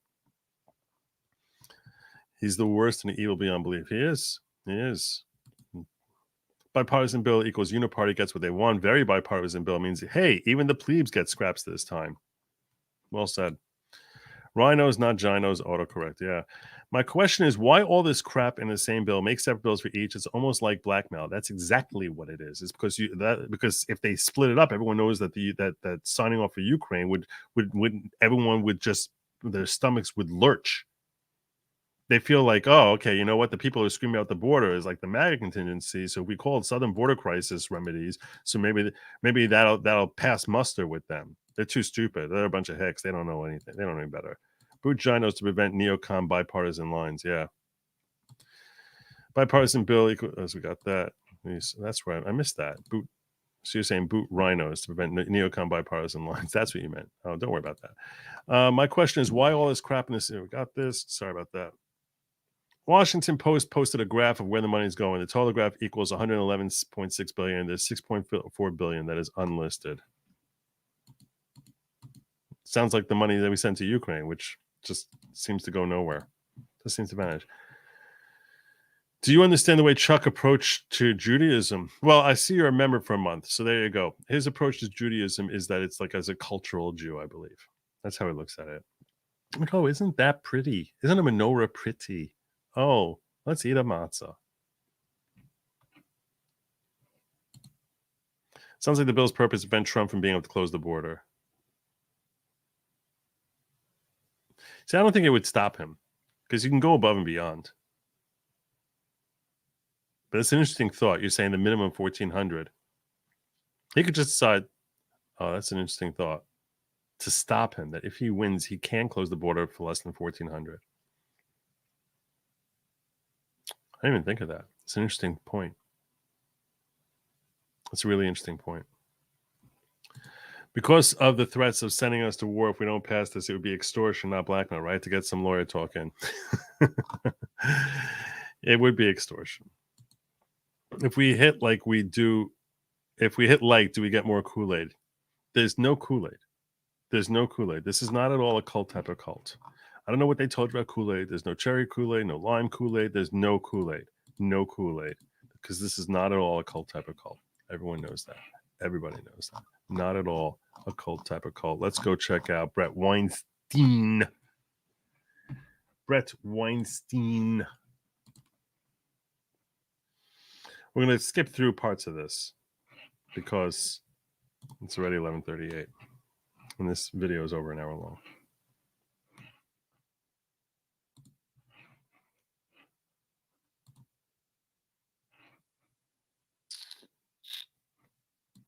If you've been following any of Skip. world around, I want to get to Bret. That's what it is. Sure, you did a pretty good job. Very good to be back with you, Tucker. So can you? That was my feeble attempt to ad lib an explanation of the Darien Gap, but can you? Oh, I guess you really do need to know what the Darien Gap is. You need to know what the Darien Gap is. We're going to go back. You need to know what the Darien Gap is because a lot of you probably don't know what the Darien Gap is. So we are going to go back to the beginning. If you've been following any of the stories over the past several years about the movement of hundreds of thousands, millions of people illegally into the United States, you may have come across the phrase Darien Gap. And it's never really explained what it is. It's a physical place. It's between Panama and Colombia. And it is a gap in the Pan American Highway. In other words, if you want to get from South America to North America overland, you have to go through the Darien Gap. But it's very difficult. And yet, last year, at least 500... Darien Gap is basically 60 miles of jungle. 60 miles of jungle, which intercedes the road that goes from Alaska to the southern tip of South America. 60 miles of jungle that's unpaved. 20,000 migrants crossed it to come here. How did that happen? What is it? What is going on in the Darien Gap? It's the key, in some ways, to the story, this immigration story. Well, almost no one has taken the time to go to the Darien Gap and find out what's happening there. Leave it to a world-renowned biologist to do that, not a journalist, a biologist. This is a really interesting point. It would stop him because he'd have to be adjudicated in DC courts, correct? I think I saw that in the bill. Stop drawing me in, LOL. I know you want to go to bed. It's a really great point. So Trump wants to close below 1,400.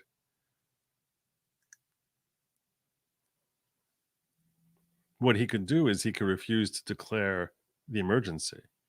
Use his own and then not get 14 and then not get it and then avoid having it triggered. And then it's insane that they're passing a bill to basically mandate that we must have people cross the border. This is insane. That's how they're fixing the southern border crisis, that we must have people crossing the border. But your point is that if it were litigated, who's deciding? It's going to be Judge Pan and her cohorts in the DC Circuit Court. That would be Dr. Bret Weinstein. who is the host along with his wife, Heather, of the Dark Horse podcast. And he was just there last week because he wanted to see it for himself. We're honored to have him join us now to tell us what he found. Dr. Weinstein, thank you so much. Very good to be back with you, Tucker. So that was my feeble attempt to ad lib an explanation of the Darien Gap, but can you a little more precisely tell us what it is? Sure. You did a pretty good job. The Pan American Highway is a road that literally goes from Prudhoe Bay, Alaska to the southern tip of South America. It is unbroken, but for a 60-mile stretch between Panama and Colombia. It is not a canyon, as many people imagine the gap must be. It's an impenetrable piece of jungle, and the road has never been completed there, not because it's technically impossible to do, but because the combination of the difficulty of putting a road through that jungle and the danger of doing so has meant that North and South America have been separated in this way for the entire history of that road. So you often hear people say it's a perilous journey to get across that 60 miles of the Darien Gap. Is that fair? I apologize. I missed this earlier. Fans said maybe Greenhair should actually watch trial and stop reading opinion pieces. That would be helpful. I agree with you totally on that. Sorry for getting that so late. Assessment? It's beyond fair. Let's just say I did my graduate work not far from Darien. I did it in central Panama. And the jungle in the Darien Gap is someplace that one does not go without careful preparation. It is quite dangerous. It involves a number of conditions that make it perilous. For one thing, the Cordillera, which is the mountain range that is effectively the continental divide, the same continental divide that we see in Colorado, for example, continues down through Central America, and it passes through Darien. So imagine a very difficult jungle without proper trails through it, in which migrants have to come up that mountain range, and they're almost all unprepared. They don't have the kinds of materials you would want with you. So they're soaking wet from rain, they're sleeping on the ground, and so they get hypothermia. It's extremely slippery, so people are constantly sliding down hills, breaking limbs. They sleep in their shoes and get trench foot. It's a very treacherous journey, and the difficulty of it should not be underrated. So you shall not pass. Why there's not a permanent team of New York Times reporters there trying to tell the rest of us what exactly is happening. 500,000 people move through there in 1 year. How did you wind up there? Well, I wound up there because Michael Jan had been sending me materials, thinking that I would be interested in what was taking place in Panama. And of course, I was utterly fascinated by what I was seeing. Now, some of your viewers may not know Michael. Michael is a former Green Beret who has refashioned himself. Well, the last time I was on your program, I talked about Goliath. Yes. And if there's a Goliath, there's a David. And I would argue that Michael Jan is like David's eyes. He's been traversing the world trying to understand a story that as yet has no name. And that story is partially in the Darien of Panama. And it's... I just want to warn you, the first 10 minutes of this is a little slow, but you need this for context to understand the key points that he gets to. All sorts of other places, including in various UN installations. There's some story that is difficult to piece together, and he's been physically traveling to all of its various epicenters and showing people. And that is the story of mass migration. Mass migration, I now think, is a piece of it. Now, when I went to Panama, I had a hard time explaining to myself why I was going, because those are the best trips, aren't they? Yes, they are. The serendipity of it is important, but it was hard for me to justify in my head going to such a place when it wasn't going to change. The videos he had sent me were quite clear. So what was it I was going to learn by standing there that I couldn't also learn by looking at these things? Well, I'm very glad I went, because it did actually radically change my understanding of what I was looking at for reasons I better understand now. One needs to see the physical relationship between the various sites that he showed us in order to really piece together what this story is. So you went, if I can summarize what I think you're saying, because you're a researcher and you wanted to know what's actually happening. The thing that gets de-emphasized when we talk about high quality science is the degree to which it is informed by well-tutored intuition. So I had a sense that I needed to see it for reasons that my conscious mind wasn't certain of at the time, and I followed that, and I'm very glad I did. Follow your instincts. Boy, that is the lesson of so many moments in life. So what did you find, and what did you conclude? Well, I concluded a number of things, and the whole thing was so mentally disruptive that I'm still in the process of unpacking what it was and debating with myself about what it means. But I'll give you some basics. But I do have to ask something of your audience. There's part of this that is just me reporting what I saw and what I learned from Michael and others on our trip. And there's part of it that's me speculating. And I'm trying to do it as responsibly as possible, because a great deal hinges on what the actual explanation for what we looked at is. So when I'm speculating, I'm going to be careful to tell you that that's what I'm doing, and people should, treat hypotheses as hypotheses, and nothing more. But the first place that this trip really changed my understanding was I went down thinking that I was going to see a migration, and other people have called it an invasion. And there's something troubling to me about the tension between these two things. I mean, which is it? I mean, it's crazy. It's crazy. They're hundreds of miles away and working their way here. And it's just like this flow of people that are just coming here. And I came away with the sense that it's probably literally both. And I think they know they're racing against time, because I think they're worried that a year from now, when Trump is here, it's going to be much harder for them to get in, which is reason number one you should be voting for Trump. The way that manifests is you have a massive movement of people through the Darien from Colombia. Now, I did not know when I went down. I now know that most of those people actually start in Ecuador. And the reason they start in Ecuador is that Ecuador has a policy where they don't require a visa. So people coming from all over the world can land in Quito, Ecuador, find their way through Colombia, move through the Darien, and if they survive it, which not all of them do, they can then get relatively directly all the way through Central America into the U.S. So that's a key thing here, which I wanted to just highlight that he just said. That the reason these Chinese people are coming up this way is because they can get onto the continent without a visa by coming through Ecuador. So, because we're going to hear about the Chinese probably about 10 minutes or so is where he gets to that. But that's not all that's going on. So we went to several of the, I guess you would call them, transit camps. These are places where people who have come by whatever route to Darien, where they recover if they're injured, and they have to accumulate money, because even if they set out on their journey with enough money to buy a bus ticket to get them through Central America, by the time they've come through Darien, almost all of them have been robbed. And much worse, actually. People are being robbed, women are being raped, and lots of people are dying. The migrants talk about stepping over bodies in Darien, and for somebody with experience in these kinds of jungles, it's not hard to see how, without a support network, the kinds of stuff that can happen in a jungle can become deadly very quickly. Things can spiral out of control. So you have all of these migrants from all over the world. Many of them are South American, but that is by no means the whole story. People are coming from the Middle East. We met Afghans, we met people from the Caribbean, Haitians, there are people from Yemen, Iran. It's shocking, really. This looks superficially like the migration of Central Americans that you and I remember from when we were kids. Yes. And there is some of that, but that's not the whole story. Now, there's a camp we went to called Canaan Membrillo. It's on the Canaan River at the town of Membrillo. And Canaan Membrillo, we were allowed to walk around at will, and we could interact with the migrants at will. We were allowed to take pictures. There was no concern about this. We just had to check in with the Senafront. The Senafront is the Panamanian Border Authority. But once we had checked in, we were on our own, and people were interested in talking, including migrants. So we had many conversations with migrants. And these migrants, I have to tell you, when they come to the southern border of the U.S., they get through on the basis that they are political refugees. They aren't. When we talk to them in the transit camp, everybody tells the same story. They're fleeing economic collapse, and they are fleeing in the direction of what they perceive to be economic opportunity. And that is not asylum. You're not an asylee just because the economy of the country you're coming from sucks. That's just, and this is something that the left is trying to portray like they're asylees. They're asylees from what? What are they asylees from? Is there some unspoken political uprising, some sort of like gun running, uprising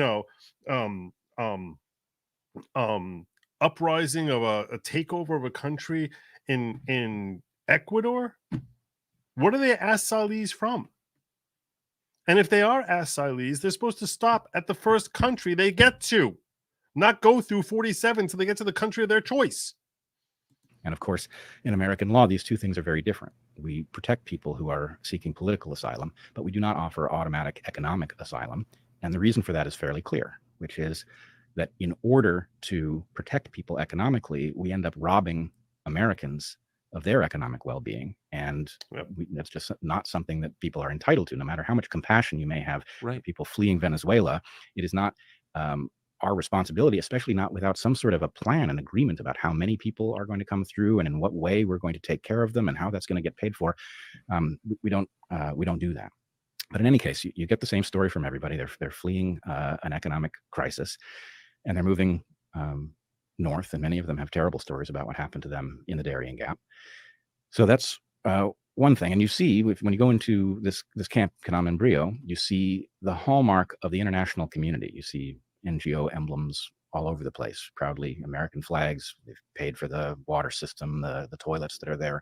The United States government is facilitating this economic migration, and it's unmistakable as it. Which you have to ask, why the heck are we funding this? We're basically funding people to come invade our country. It's astonishing. It's astonishing. Like, what? I saw this part and I'm like, why is this happening? Is an organization called the IOM. Well, it's humanitarian. It's very humanitarian to motivate people to come to America. That's humanitarian. Is the International Organization for Migration. It's a branch of the UN.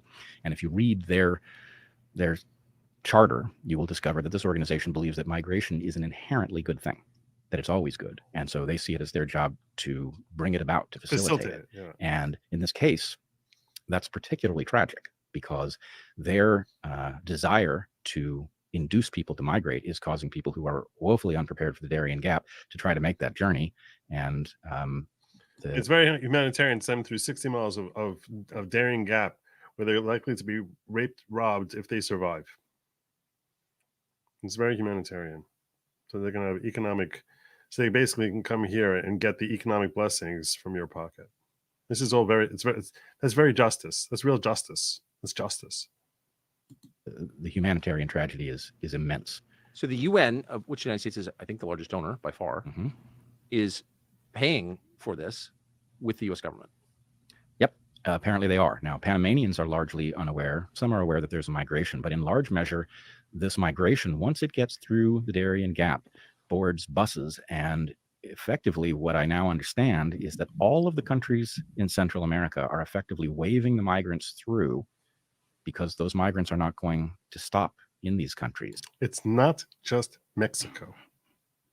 It's not just Mexico. And this is a common misconception. It's like, oh, why is Mexico doing this? It's not just Mexico. I want to pull up a map here so that we can take a look at where they're coming.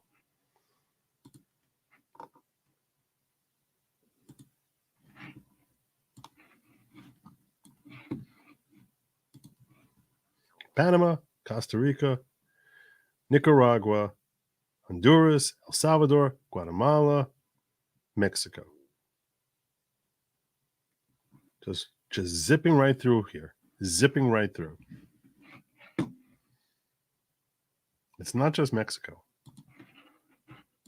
As long as they keep going to the U.S., these countries are willing to remain silent about it. Now, in 1991, Heather and I actually traveled the other direction through Central America, through all of the countries south to Costa Rica.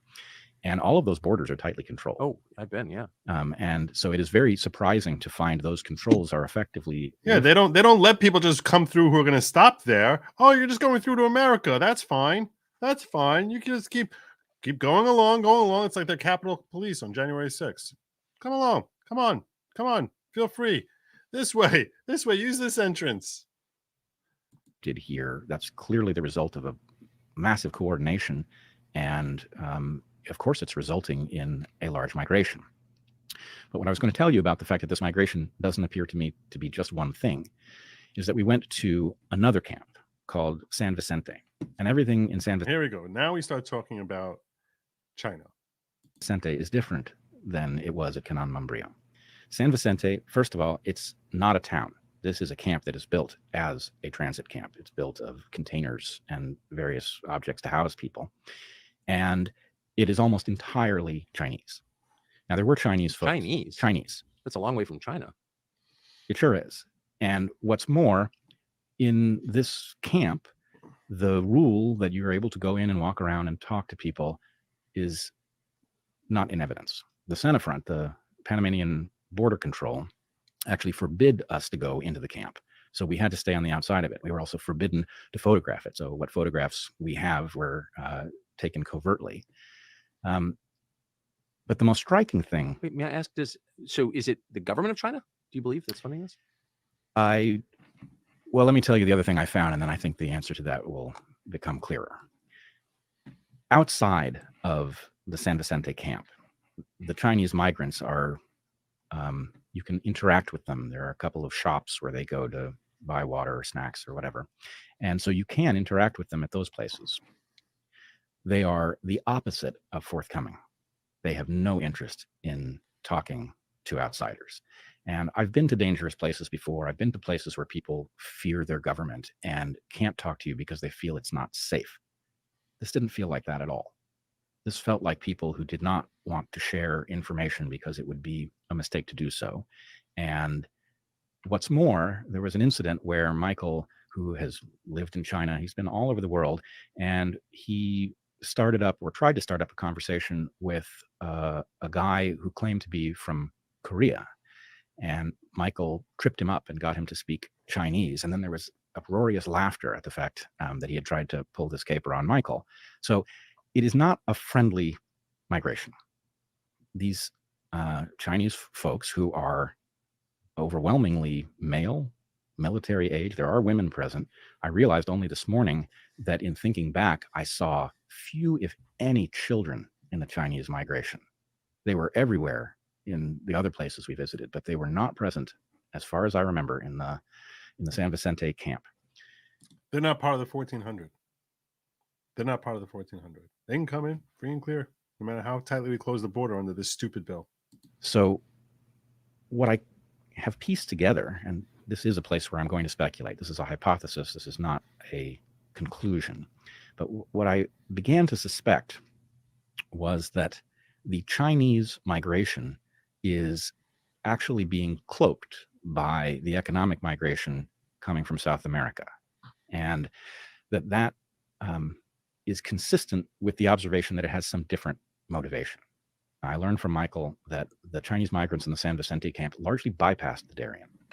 Because they have money, they can go by boat and they can skip most of the peril of the Darien Gap. And in any case, it's a very different phenomenon. And to see it housed so separately is quite conspicuous. And so removed from, no reporters are in here. And Panama stands with them. So Panama's, working in cahoots with China, but you have to assume that that's. Do not know what the rationale for this. Can you estimate? Do you have any sense of how many Chinese? These are Chinese nationals. They seem to be. How many did you see? Ish. Talking 60 or 600 or. What part is not true? Were you there? What part is not true? I don't even understand you, brother. I don't understand. What are you talking about? It's very hard to say because we were held at one edge of the camp. So I probably saw 150 faces, but the camp is deeper. Now, Michael does some drone reconnaissance, and he's also been to this camp many times. He would definitely be the person to ask in terms of a good estimate for how many of these folks there are. But the degree to which this is not consistent with well, let me back up a second. I regard the Chinese people as victims of an oppressive government that I fear for my own reasons. For sure. So there's nothing about the fact that these folks are Chinese that throws me. And if they were fleeing that government, I'm not sure what we should do about it, but I'm certainly supportive of their desire. I would feel a great deal of sympathy. And in fact, I felt a great deal of sympathy for all of the other migrants that I met. But the sense of, it's really hard not to use the term hostility that I felt from the Chinese was particularly unsettling, given that I know where they're headed, right? They're headed to the U.S. And just to be totally clear on that point, this was not a work camp for a, Chinese infrastructure project. No, it was not. And what I know is taking place at the southern border of the U.S. Makes this even more disturbing, because although the controls at the southern border are still there for those of us who are crossing legally, the lack of any control for those who are crossing illegally is stunning. So if I may just compare, when I came back from Panama, I approached a kiosk with my passport ready to scan it. I didn't have to. A camera took my picture. And although I didn't know that my picture was about to be taken, I hadn't taken my hat off, I was wearing my glasses. The kiosk told me I didn't need to put my passport there. And then a customs officer behind me called my name, Bret. He said, do you have anything to declare? I said, no. He said, you're good to go. So we have technology that is capable of identifying a person with that level of ease to the point that they knew exactly who was coming through the border. But we are not apparently taking that information when people cross our southern border. What we're doing at most is asking them their name and their birth date and taking them at their word. But no biometric collection? Apparently not. Which means that, even if this were simply a matter of our system being overwhelmed by migrants, you would at least want to collect that information so that if a troublemaker did come through, which is inevitable that they will, you could begin to figure out who it might be, right? So that, they had an identity, even if it was just connected to biometric data, that would be useful, but we're not doing it. So what I think I saw, my hypothesis for what I think I saw is that there is an invasion taking place. It's not a sleeper cell because it's on the move, but I started to think of them as sleepwalkers. And there's also a massive migration, and the migration is causing us to have difficulty discussing the invasion, which is a distinct phenomenon. And different simply from desperate peasants from poor countries coming here for work. There was no desperation in evidence. And Michael also gave us a video, which I can't establish the origin of, but it is a Chinese cartoon set to happy music of a migrant moving through Central America, changing modes of transportation. And this is unbelievable. This is unbelievable. Then you walk across Guatemala. Basically indicates here's the route you will travel. Now, was it produced by the CCP? I can't be certain of when that. You get to Mexico over here, suggested hop on a motorcycle. A message about how to make this journey.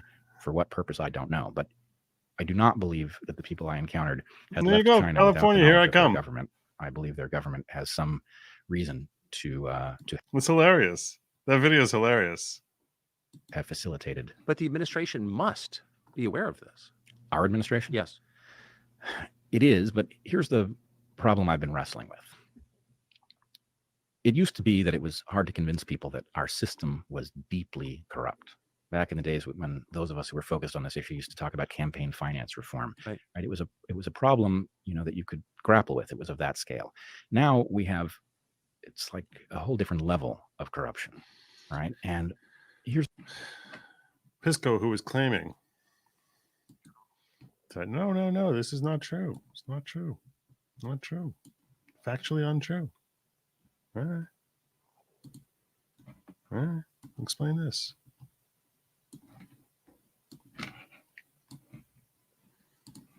Anything is described in subsection A2C from non-contiguous countries shall not be included in calculating the sum of aliens encountered. My mic is in a holster here. I hope you'll excuse me not dropping it. The question that I've never heard a good answer to. What stops our enemies internationally from buying influence over our system in the same way that corporations do and did? I can't think of anything, and I've never patriotism. Right. Sorry, just kidding. And this is very disconcerting. It's very disconcerting that, what does stop a politician from being bought by a foreign entity? What does? But the one thing you can rest assured is that Biden is above that. Biden is above that. Although, frankly, I don't think he's the biggest problem here. I think Biden being bought is probably. I fear that Biden being bought is not the exception. I fear that it's closer to the rule in Washington. I don't trust any of them. And when I say any of them, I'm not referring to simply blue candidates. I'm talking to red ones. I don't trust any of them. This uniparty has been so expert at amassing wealth for themselves. So expert at, you come into Congress, and all of a sudden they just have tons of money. They stay there for decades, making $200,000 a year, and all of a sudden they're just worth tens of millions of dollars. You're like, how the hell do they do that? I don't know. Really wealthy folks. And it's not simply Democrats, Republicans too. I don't think there is any such safeguard. And if there is such a safeguard, I would like to know how often it has been triggered. Certainly our enemies will have noticed that we have a system that's pay for play. And it's certainly, it's perfectly in keeping with Sun Tzu. At the very least, it would be far cheaper, easier, safer from their perspective to persuade us to harm ourselves than to go to war with us. So again, I don't know. I'm a biologist. This is not my. Well, you're an observer of things. That's what the study biology is, right? It is, and unfortunately, this is the most parsimonious explanation for what I've seen now, is that somebody has persuaded us to self-immolate endorse a policy that is decidedly not in our interest. Yep. And I will also say that I've become aware in the process of doing this that the Chinese have a rather famous plan for the world called the Belt and Road Initiative, Yes. In which they... It seems to be the Occam's razor says it's corruption. Let's put it that way. Could there be other explanations? Anything's possible. Occam's razor says corruption. Have scoped out where the resources are and how they're to get from one place to another. What many people who know about the Belt and Road Initiative don't know is that they have also, the Belt and Road Initiative is largely about Africa and Asia. Yes. But apparently there's been a considerable amount of thinking in China about how Belt and Road would work in the New World as well. And it's in full operation. I mean, St. Croix, which is an American protectorate, St. Croix next to, it's American Virgin Islands. Its road system is built by China. There you go. And there's an awful lot of investment in Panama. And there is certainly talk in China about opening the Darien Gap.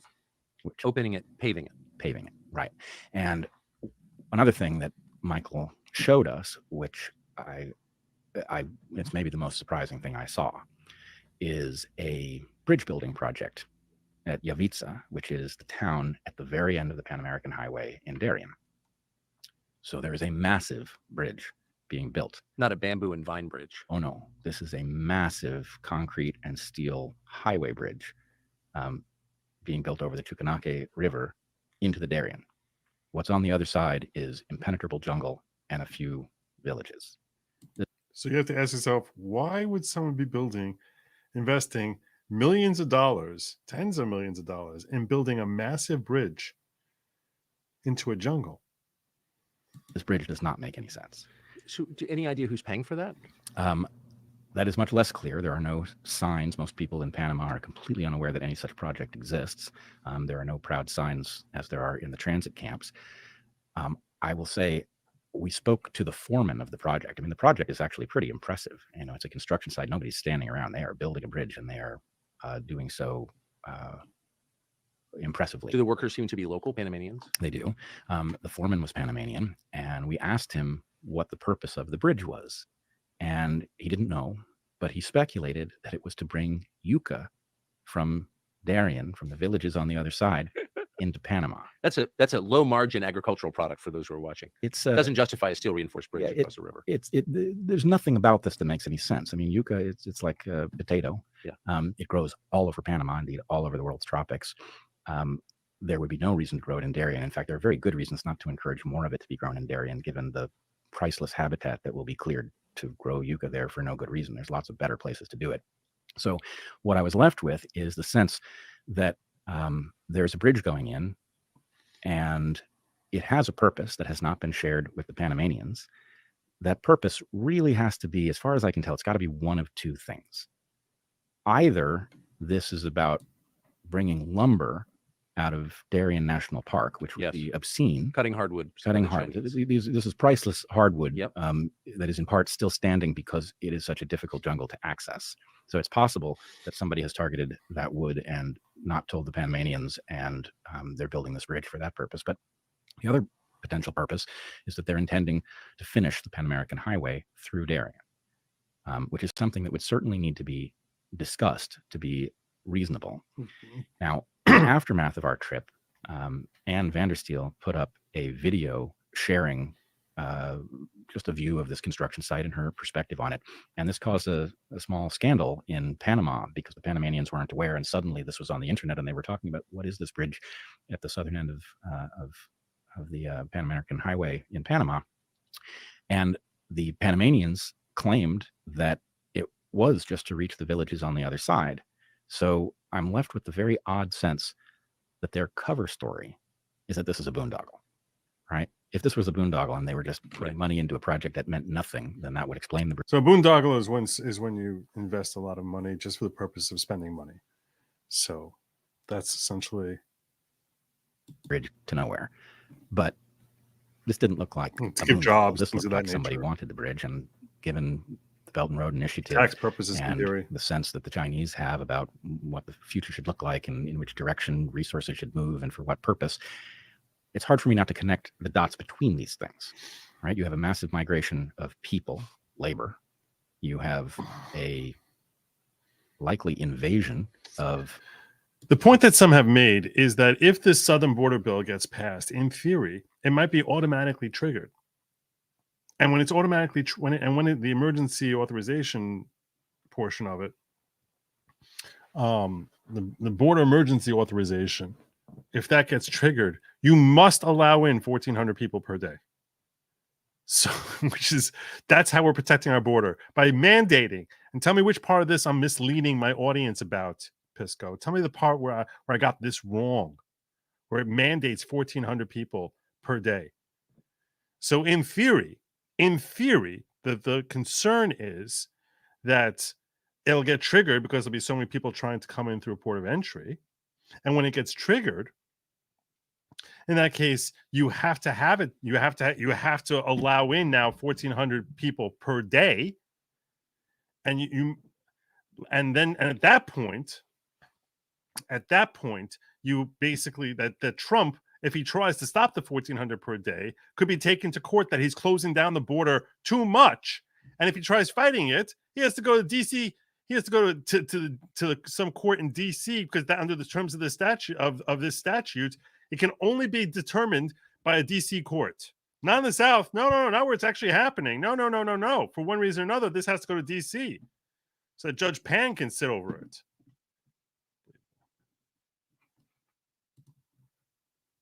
Military age, largely Chinese males, who are not forthcoming about why they have embarked on their journey and appear to be encouraged by something in China to do this.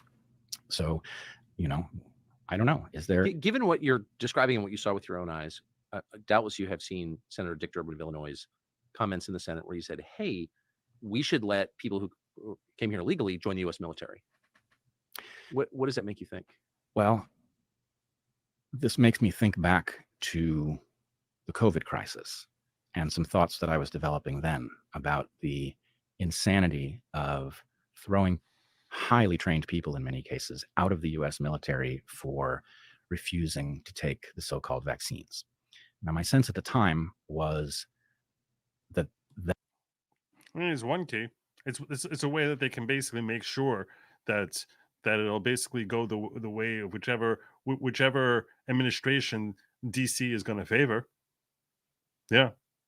And the GOP sold us out completely. So I saw an article. This might give you some heart.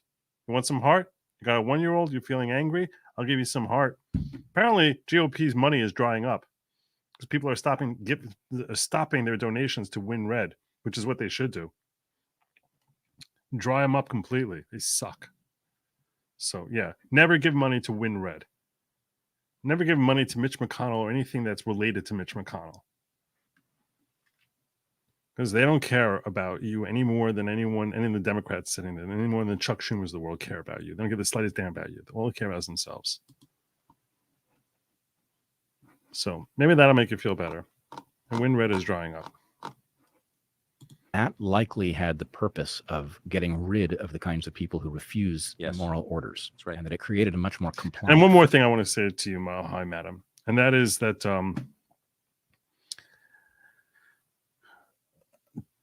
does it seem likely that we're going to have a cratering? Yeah. But I don't think it's going to be very long. Might things likely get worse before they get better? Yeah. But I don't think it's going to be a very long cratering. Because these policies, they eat themselves. Will there be suffering? Perhaps. But I don't think we'll be looking at decades of suffering before Americans start waking up. Force. Now, what happens if migrants are given citizenship in exchange for military service in the U.S. military? That seems to create a major hazard because the perverse incentives for a migrant and the lack of allegiance to fundamental American values means that would be just the kind of force that could be used to impose tyranny on other Americans because they would have, no history with us that would cause them to think twice. We've seen this before with the Roman legions. That's exactly my conclusion. Does that sound like a crazy conclusion? I think we have to stop punishing ourselves for considering things that once seemed crazy. The pattern of recent history. I'm sorry, I want to repeat that. I think we have to stop punishing ourselves for considering things that once seemed crazy. Yep. Getting that tattoo. Yeah. Well, I mean, this is where we are. And it is, it's causing me to do something that I'm reluctant to do. My training is as a scientist, and scientists have to have a substantial degree of caution and skepticism to do the work. But in order even to reach the possibilities that do fully explain what we're seeing, we have to be ready to consider the larger picture. Now, I was talking to Chris Martenson while we were in Panama. We were on our last day trying to just unpack what we had seen and what it meant to us. Chris is also a scientist, and people can check this out on the Dark Horse Locals community. We've posted the entire conversation in which he and I reached some, I think we spooked ourselves trying to reason through what this might be. And he reminded me of the massive number of surplus males that China now has as a result. I was thinking the exact same thing as a result of the one-child policy. The one-child policy. Now, here's the part that I suddenly realized as soon as he reminded me of that. I wrote an essay years ago about the one-child policy and the paradox of a heavy bias in favor of males. And the reason that this is a paradox is that there's a principle in evolution well understood. It's the result of the work of a guy named Ronald Fisher. And what Fisher realized... I'm just going to pause and urge you all to please make sure you like and subscribe. Apparently, I've been told I don't do that enough. Drop a comment down below if you're watching afterwards. What do you think about this whole Chinese invasion? What do you think about green-haired girl who we saw earlier? If you could take these steps, sort of feed the algorithm, feed it. Apparently, I'm too poor about doing that. And while you're there, if you check out goodlogic.locals.com, only good things can come of that. Only good things. Goodlogic.locals.com. Was that although males and females can be very different in how many offspring they produce, and because a male could produce thousands of offspring in a lifetime, and a female, if we're talking about humans, could, I think the maximum is something impressive like 60, but nonetheless, because males can produce a lot more, it seems that it might be evolutionarily advantageous to be one, but it's not, because for every overperforming male, there's an underperforming male, or at least one, and the result is that sex ratios, no matter how different males and females are in their maximum reproductive capacity, they tend to default to 1-to-1. If you have a society that has too many females, you should produce a male. And if you have a society with too many males, you should produce a female, which tends to balance these things out. That logic should have applied to China. The fact is there were lots of excess males. And if you put yourself in the mindset of a Chinese person having a child, if there are too many males, you should want to produce a female. A male is very unlikely to find a mate. A female is certain to find one. And what's more, she has her pick of the litter. Yes. So that logic should have caused the sex ratio to return to 50-50, and yet it did not, which caused me all those years ago when I wrote this piece to wonder if there wasn't another evolutionary force in play. If evolution did not have a mechanism for producing armies, that when a country was in a position to expand, that producing excess males does pay off. This part I don't really accept. And the reason I don't accept it is because it's basically suggesting that individuals are working toward building an army when they're having children. And I struggle to understand the motivation of the individual to do that. I mean, I guess the state is motivating. Maybe one of you can refute me and explain to me why my question on this is flawed. You think that someone having a child, look, I understand that the state, that culturally, societally, in China, males are favored. And you can perhaps argue that that is something that's motivated by Chinese state, by the government itself. I don't think that's true. I think that's been going on for a long, long time. And perhaps the Chinese state recognized this, because we see basically is we hear all too often stories of infant girls who basically turn up in dumpsters in China because they know they can only have one kid. They prefer a male. So I guess theoretically, China uses the 1-to-1 ratio for the purposes of motivating its own populace to keep the male one. It's possible. But I mean, as far as family planning, you wouldn't think that any individual is like, oh, I'm going to have a boy so I can help the state, which is how this comes across to me. That's how it comes across to me. And may their first child be a masculine child. one of the best lines in a movie. Lineage level, that excess males who have no reproductive prospects at home become an effective weapon against neighboring populations. So I can't believe that did not occur to me as I was preparing for this trip, but it has occurred to me now. I guess it didn't occur to me because when I wrote that all those years ago, I was expecting to see evidence that this was turning into a military force, and I didn't see it. So I stopped thinking about it. But now I wonder if that isn't exactly right, and if what happened is that a male-biased population in China was produced as a weapon, and if that weapon is now being deployed. It's remarkable. So that would so far we have the U.S. government abetting this, the branch of the UN, Chinese government. Did you see any other funders or apparent funders of this? Well, I'm not expert in this area at all. We did go to a place, so I guess I didn't say this. 25 years ago, I worked in Panama. I lived on Barrow, Colorado Island, which is an island administered by the Smithsonian Institution in the Panama Canal. It was a hilltop that got isolated when the canal filled, and the Smithsonian took it over because it was a marvelous opportunity to have an isolated piece of forest that they could watch over time and learn how tropical biology works. So I had the privilege of living in the canal for 18 months, and I got very familiar with the canal. You lived in the Panama Canal for 18 months? Absolutely did. We used to swim in the waters. For whatever reason, the crocodiles that inhabit those waters, if we would encounter them while swimming, they would turn and go the other way, which was lovely. Apparently that's no longer true and you can't swim there, but yeah, I lived there. What were you studying? Tent making bats. I know that sounds. I'm only asking because for your benefit, because I want you to remember just how dramatically your life has changed. Yeah. Well, I still love tent making bats. It's really, it's a little miracle that exists in these forests. But anyway, maybe we'll talk about that another time. But I was well familiar with the canal zone because the canal zone. In fact, the military. This was before the handover to the Panamanians. So the military made it possible for the Smithsonian to work there, and we were constantly interacting. We were going on their bases. We'd go on their bases to watch a movie. So we were using this military infrastructure, which has now all been handed over to Panama. And what impressed me was when we went back specifically to this part's a little bit on a tangent here, so I'm gonna skip forward a few minutes because he goes off on a tangent about this other thing. We'll move forward here. Is behaving in a way that seems to be sabotaging the interests of average Americans in much more skepticism that I understand what it means. That we have become so accustomed to looking at something like a nation like China and thinking of it as an entity that behaves in some way, and something about the ease with which various power structures interact suggests that I don't understand why my government is behaving in a way that seems to be sabotaging the interests of average Americans, but it is undeniably. It seems to be acting on behalf of our enemies. Selfish individuals. That's what it is. Selfish individuals.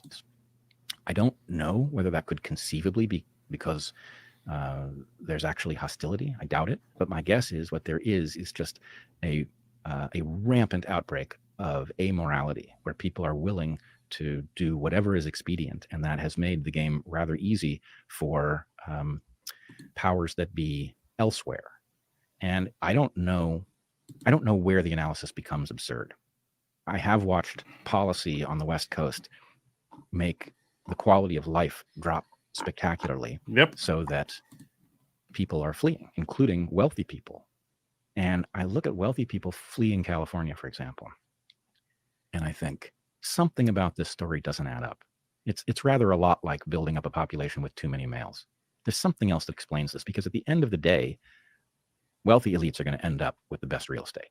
So the fact that they're fleeing either means that which elites are going to end up with that real estate is about to switch. Maybe this was a real estate scam. Malibu will always be occupied by rich people. It will, but which rich people? Yes. And I wonder, having seen something that very much looks like an undeclared invasion moving through Central America, knowing that the Chinese Communist Party thinks in terms of long-term planning over the movement of people and resources, that our system, we've effectively opened the gates of the city to anybody who's willing to pay to corrupt our political structures. Yep. There is a story you could tell in which the CCP has a different understanding of what the future of our country is than most Americans do. And, well, let's just put it this way. Maybe I'm imagining what I saw, but if I'm not, then all of those Chinese migrants who don't want to talk about what they're doing moving into the US, they're going to do something. I don't know what it's going to be, but I don't know when we became so naive about the fact that we have, there are parties abroad who do not wish us well and would not mind at all seeing us removed from our position of power. And who knows, maybe, you know, some of us are displaced from the continent we live on. I can't say. I mean, China is literally the other side of the world. It's also not Haiti. I mean, there's economic opportunity in China, but there's also economic opportunity for unemployed Chinese in the Philippines or Vietnam, Malaysia. It's not obvious that they would come to the Darien Gap to get here. Well, the Darien Gap is a very strange place to have gone. For one thing, as Chris Martinson points out, the absurdity, if we're going to invite people in, let's say we had decided that we didn't have enough people to do labor and that it was actually good for the US to bring in large numbers of people from elsewhere. Having people go through the theater of marching through Darien is absurd and dangerous. And it is creating a humanitarian crisis. In addition to the environmental crisis, which is in Darien, we're creating a humanitarian crisis that's absolutely needless. Either these people should be welcomed because it's good for us to bring them in, or they shouldn't be there at all. And the only purpose I can think, especially given that the Chinese, many of the Chinese, I don't want to say all, there are Chinese people in the other camps. We saw that as well. Also not forthcoming about anything. But the only purpose I can think of for coming to America via Panama is that it allows them to blend with all of the people who are coming from South America. No one knows who you are. It makes it hard to discuss, but I can't think of another reason to do it that way. It's at the very least wildly inefficient. I mean, these are such interesting and important questions, but they're also rooted in your personal observation. Did you run into any journalists from big newspapers or TV channels when you were down there? Absolutely not, which is also shocking. I mean, this is emblematic of the era we are living in, where the issues, which obviously have our well-being tied up in them, are hiding in plain sight. It's not hard to see the story. All you need to know is where to go. You can go look at it. And the fact that that's not happening, that our major news organizations are disinterested in this story, again, suggests a system that has been corrupted across the board. You would imagine that even if the New York Times didn't want to report the story, that some reporter with ambition would chase it down anyway. But so universal is the complicity here that nobody reports it. And if they do report it, they report it wrong. They report it so that it leads you to have a confused sense, or a sense that this is more minor than it is.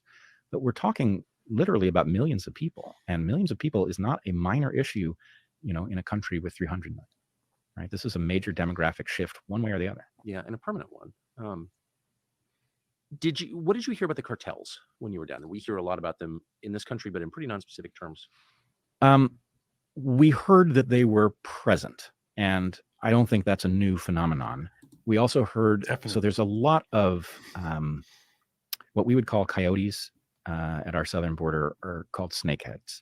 There's a lot of this going on in Darien. People are paying to have somebody shepherd them through, and that often does not go well.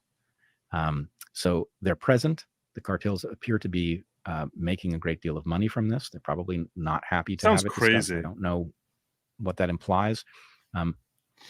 But also I would point out, the farther north, this migration obviously has a relationship with the cartels. This whole Darien Gap thing stops if Trump's elected. If Trump's reelected, this whole Darien Gap thing stops, because they feel like they're never going to make it in. Cartels. The cartels are largely about American demand. It's the flag of hope that Biden and Kamala have waved over South America. Yeah, if you make it here, we'll let you right on in. That's why this is happening. For illicit substances. And a massive uncontrolled wave of migrants is an obvious mechanism whereby fentanyl and other things are entering the U.S. in an unmonitored way. I mean, and in fact, to the extent that they come in with migrants, we are apparently facilitating their transport into the interior. We're spreading them around. And so what I can say is the cartels are not directly visible to a visitor, Their but impact can be felt. their influence is felt and discussed. You're describing a lot of different crimes happening simultaneously. Yep. What's the solution? Well, I mean, and strangely, it goes back to the idea of giving ourselves permission to entertain all kinds of possibilities, even things that are crazy and we have to ultimately reject. But we have to. Yeah, I'm not going to be able to get we have to to this not tonight. talk ourselves out of noticing what is taking That's a place. scientific principle, is it not? Well, Are you named for the Culper ring?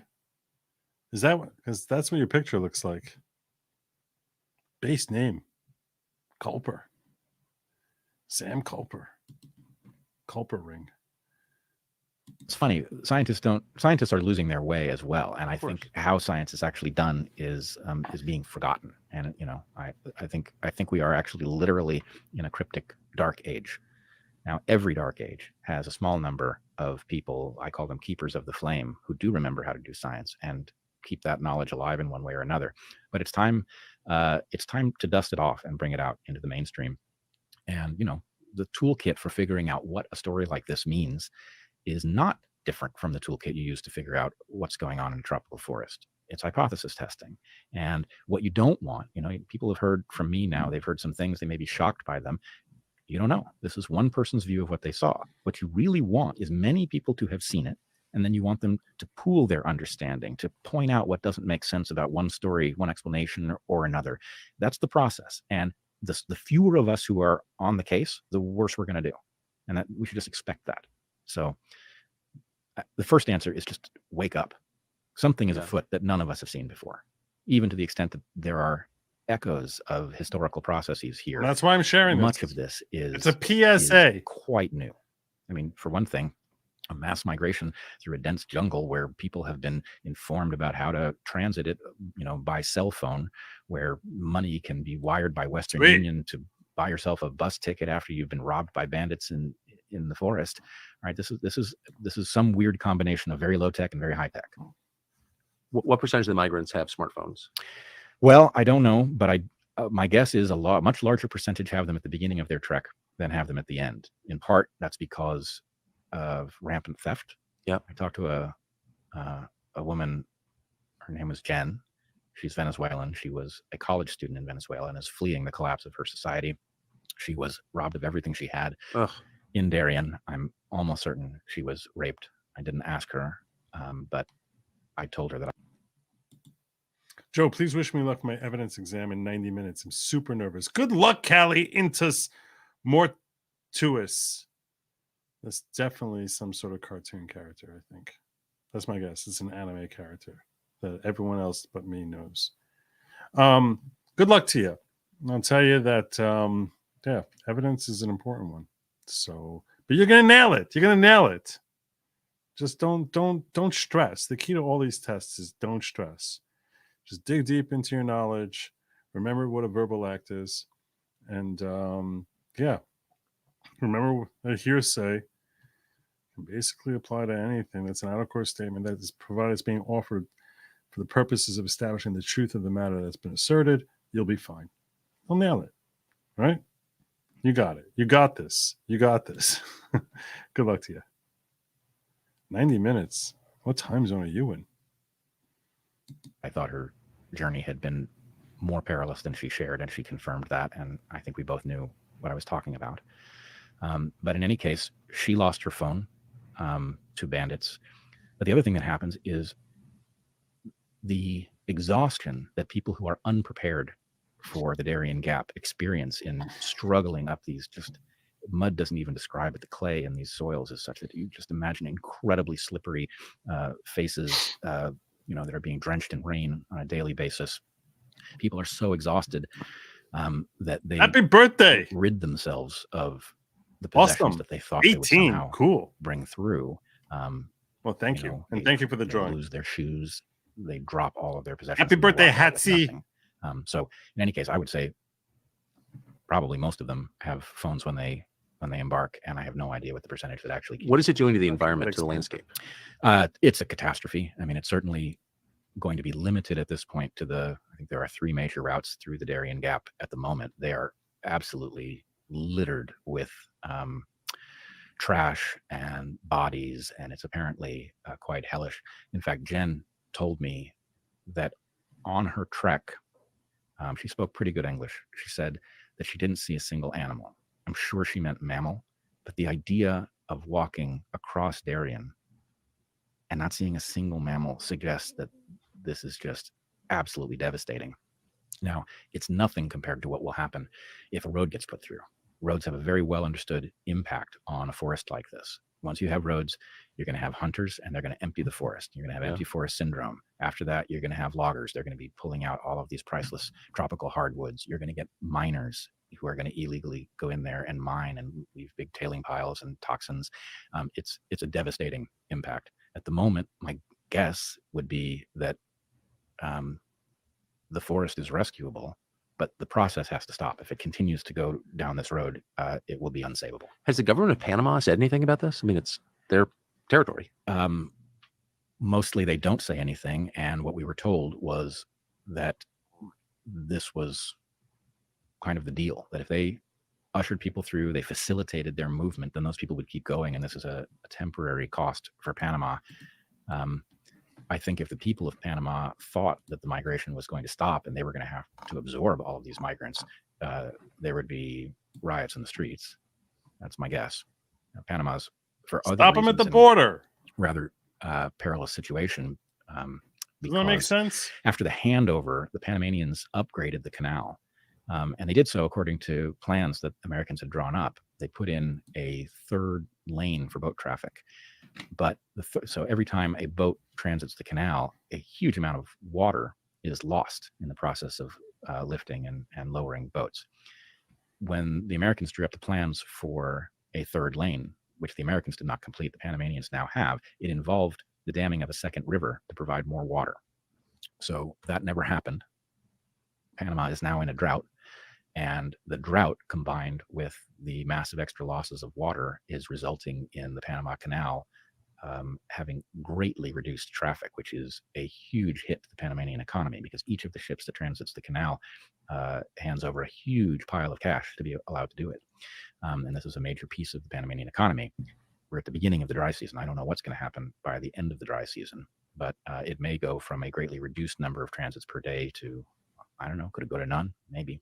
Which would be a big hit to the world economy, actually. This is why the Nicaraguans are considering completing that canal, right? The Nicaraguans, that has been long under discussion for... 150 years. Yeah, right. So I don't know if the Nicaraguans are going to. At the moment, the Panamanians are using the train that parallels the canal, and basically lots of... So it seems like they're wrapping up here. Cargo onto a train, and it's going overland. I haven't seen this part on the yet, other side. So in any case, Panama has a stability problem of its own, and that combined with the hazard posed by this migration, and if America closes the door on this migration, where do these people go? So last question, if you were to I know that you will continue your journey of inquiry in this topic, but where else would you go to get answers to what exactly is happening? Well, if I was initiating an effort to figure out that question, I would bring the people who have navigated the story this far together with whatever experts still exist on the various related topics. I mean, frankly, I would talk to Michael Yon about all of the things that are connected to this story, all the things he's seen all over the world. He has a very good sense for who the players are, and what he knows has to be brought together with an understanding of how these dynamics might play out. But I have to say, I'm not sure. I don't know how much time we have. Again, I don't know if what I saw implies another shoe is going to drop. How many of these Chinese sleepwalkers have to end up in the U.S. before some other phase kicks off? I don't know. I know some open-minded people, and I know some rigorously rational people. I know very few who combine those qualities as well as you do, and I'm such a pleasure to hear you talk. So, Bret, thank you. Thank you so much, Tucker. So there you go. All right. Someone asked me to check in on. Someone asked me to share this, which is on the UN Migration Pact, so which is only 2 minutes long. This video, so I want to just check this out with you. I have not vetted this first, so I don't know. But he said I need to check out this UN Migration Pact, which was a reply to this video. So let's see what we got here. Let's see what we got. Try to flesh it out for us. It's the first intergovernmentally negotiated agreement on all aspects of migration, the UN Migration Pact. More than 190 states want to sign it. But what does the agreement actually say? Increased information and data collection is one part. Migrants should be given information about their chosen route, and they should be informed about the risks. People living in countries on the route and in host countries should also be informed about the consequences of migration. And to ensure that information is based on facts, authorities should exchange data at an international level. The pact asks origin countries to work towards eradicating poverty, to create jobs, and to meet basic standards for nutrition and education. Standards should be set to protect those who nonetheless decide to leave. Human rights have to be respected. The pact also encourages sea rescues. Countries should make safe and legal border crossings possible. The pact calls for more international cooperation in the fight against people smuggling networks. The countries could, for example, exchange information on smuggling routes. But not all countries agree with the pact's demands. The US was the first country to announce it was not going to sign. Yeah, because Hungary, Australia, it's Poland, basically let's create the international community getting together and saying let's create a super highway into Texas. and Israel, Austria, and the Czech Republic have already spoken out against adding their signatures. They criticize what they see as a too positive view of migration and say the pact could lead to an increase in unwanted migration. Yep. Some countries also argue the pact could affect their border protection policies. But what do the countries have to do? Legally, nothing. The contract is non-binding. The UN Migration Pact is more about sending a political signal. Migration is a global phenomenon, and the international community wants to tackle it together. They tackle it together by sending them all here. What the hell is that? Only 3 countries against it are USA, Israel, and Poland. Yeah. Not Ukraine. Surprise, surprise. I thought that was the democracy we're all supposed to be sticking our flag into. Stick a fork in them. All right. I want to pause and say happy birthday, Hatsy. You're 18th. I don't know about in the UK, which is where I think you're from. In the UK, where I think 17 is like where they talk about the age majority, unless that's just in Wizarding World. Because I know that little about UK culture. But 18 here is a big one. Because well, that's when you're able to vote, get drafted. I don't know. They say it's a big one. So happy 18th, Hatsy, and thank you for the picture. I appreciate you. I think that pretty much covers everything we're planning on covering for tonight. I think that pretty much covers everything here. Yeah, Migration Pact, boo. Border bill, yuck, gross, disturbing, and yeah, that pretty much covers it. Your pictures here that I'm seeing, fans. No. It should look like a little avatar. I just want an avatar. Why is it so hard to get an avatar of myself? I don't understand this. How hard is it? A cartoon picture. I mean, literally like cartoon.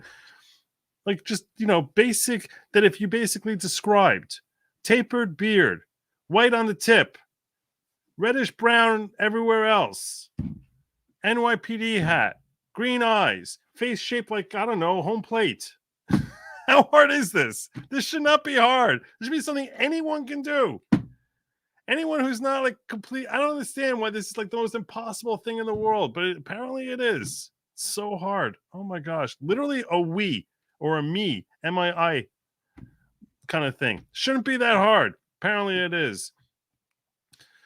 If you want to find me, first of all, please make sure you hit me up at goodlogic.locals.com. And then you should go to goodlogic.locals.com. Please like, share, subscribe.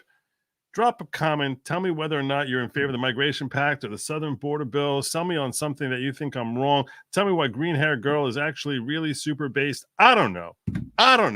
Find something to say. Something of interest. Something that make people say, Or it really could just be a whole bunch of letters and characters, which will satisfy the algorithm. Apparently, it has to be at least 8 words long for YouTube to notice it. So if you're going to make it like a 3-word comment, and you're trying to help the algorithm, you just write the word algorithm. Apparently, that doesn't do anything. YouTube is too shrewd for you. Too shrewd for you. Anyhow, I appreciate you joining. I appreciate even a moment of your time. And tomorrow I'll be back. Crumbley trial, jury watch. Get on it tomorrow, and then all sorts of other good stuff. Till then, take care of yourselves. Thank you so much for joining me. Stay happy, eat the bugs, and as always, Godspeed.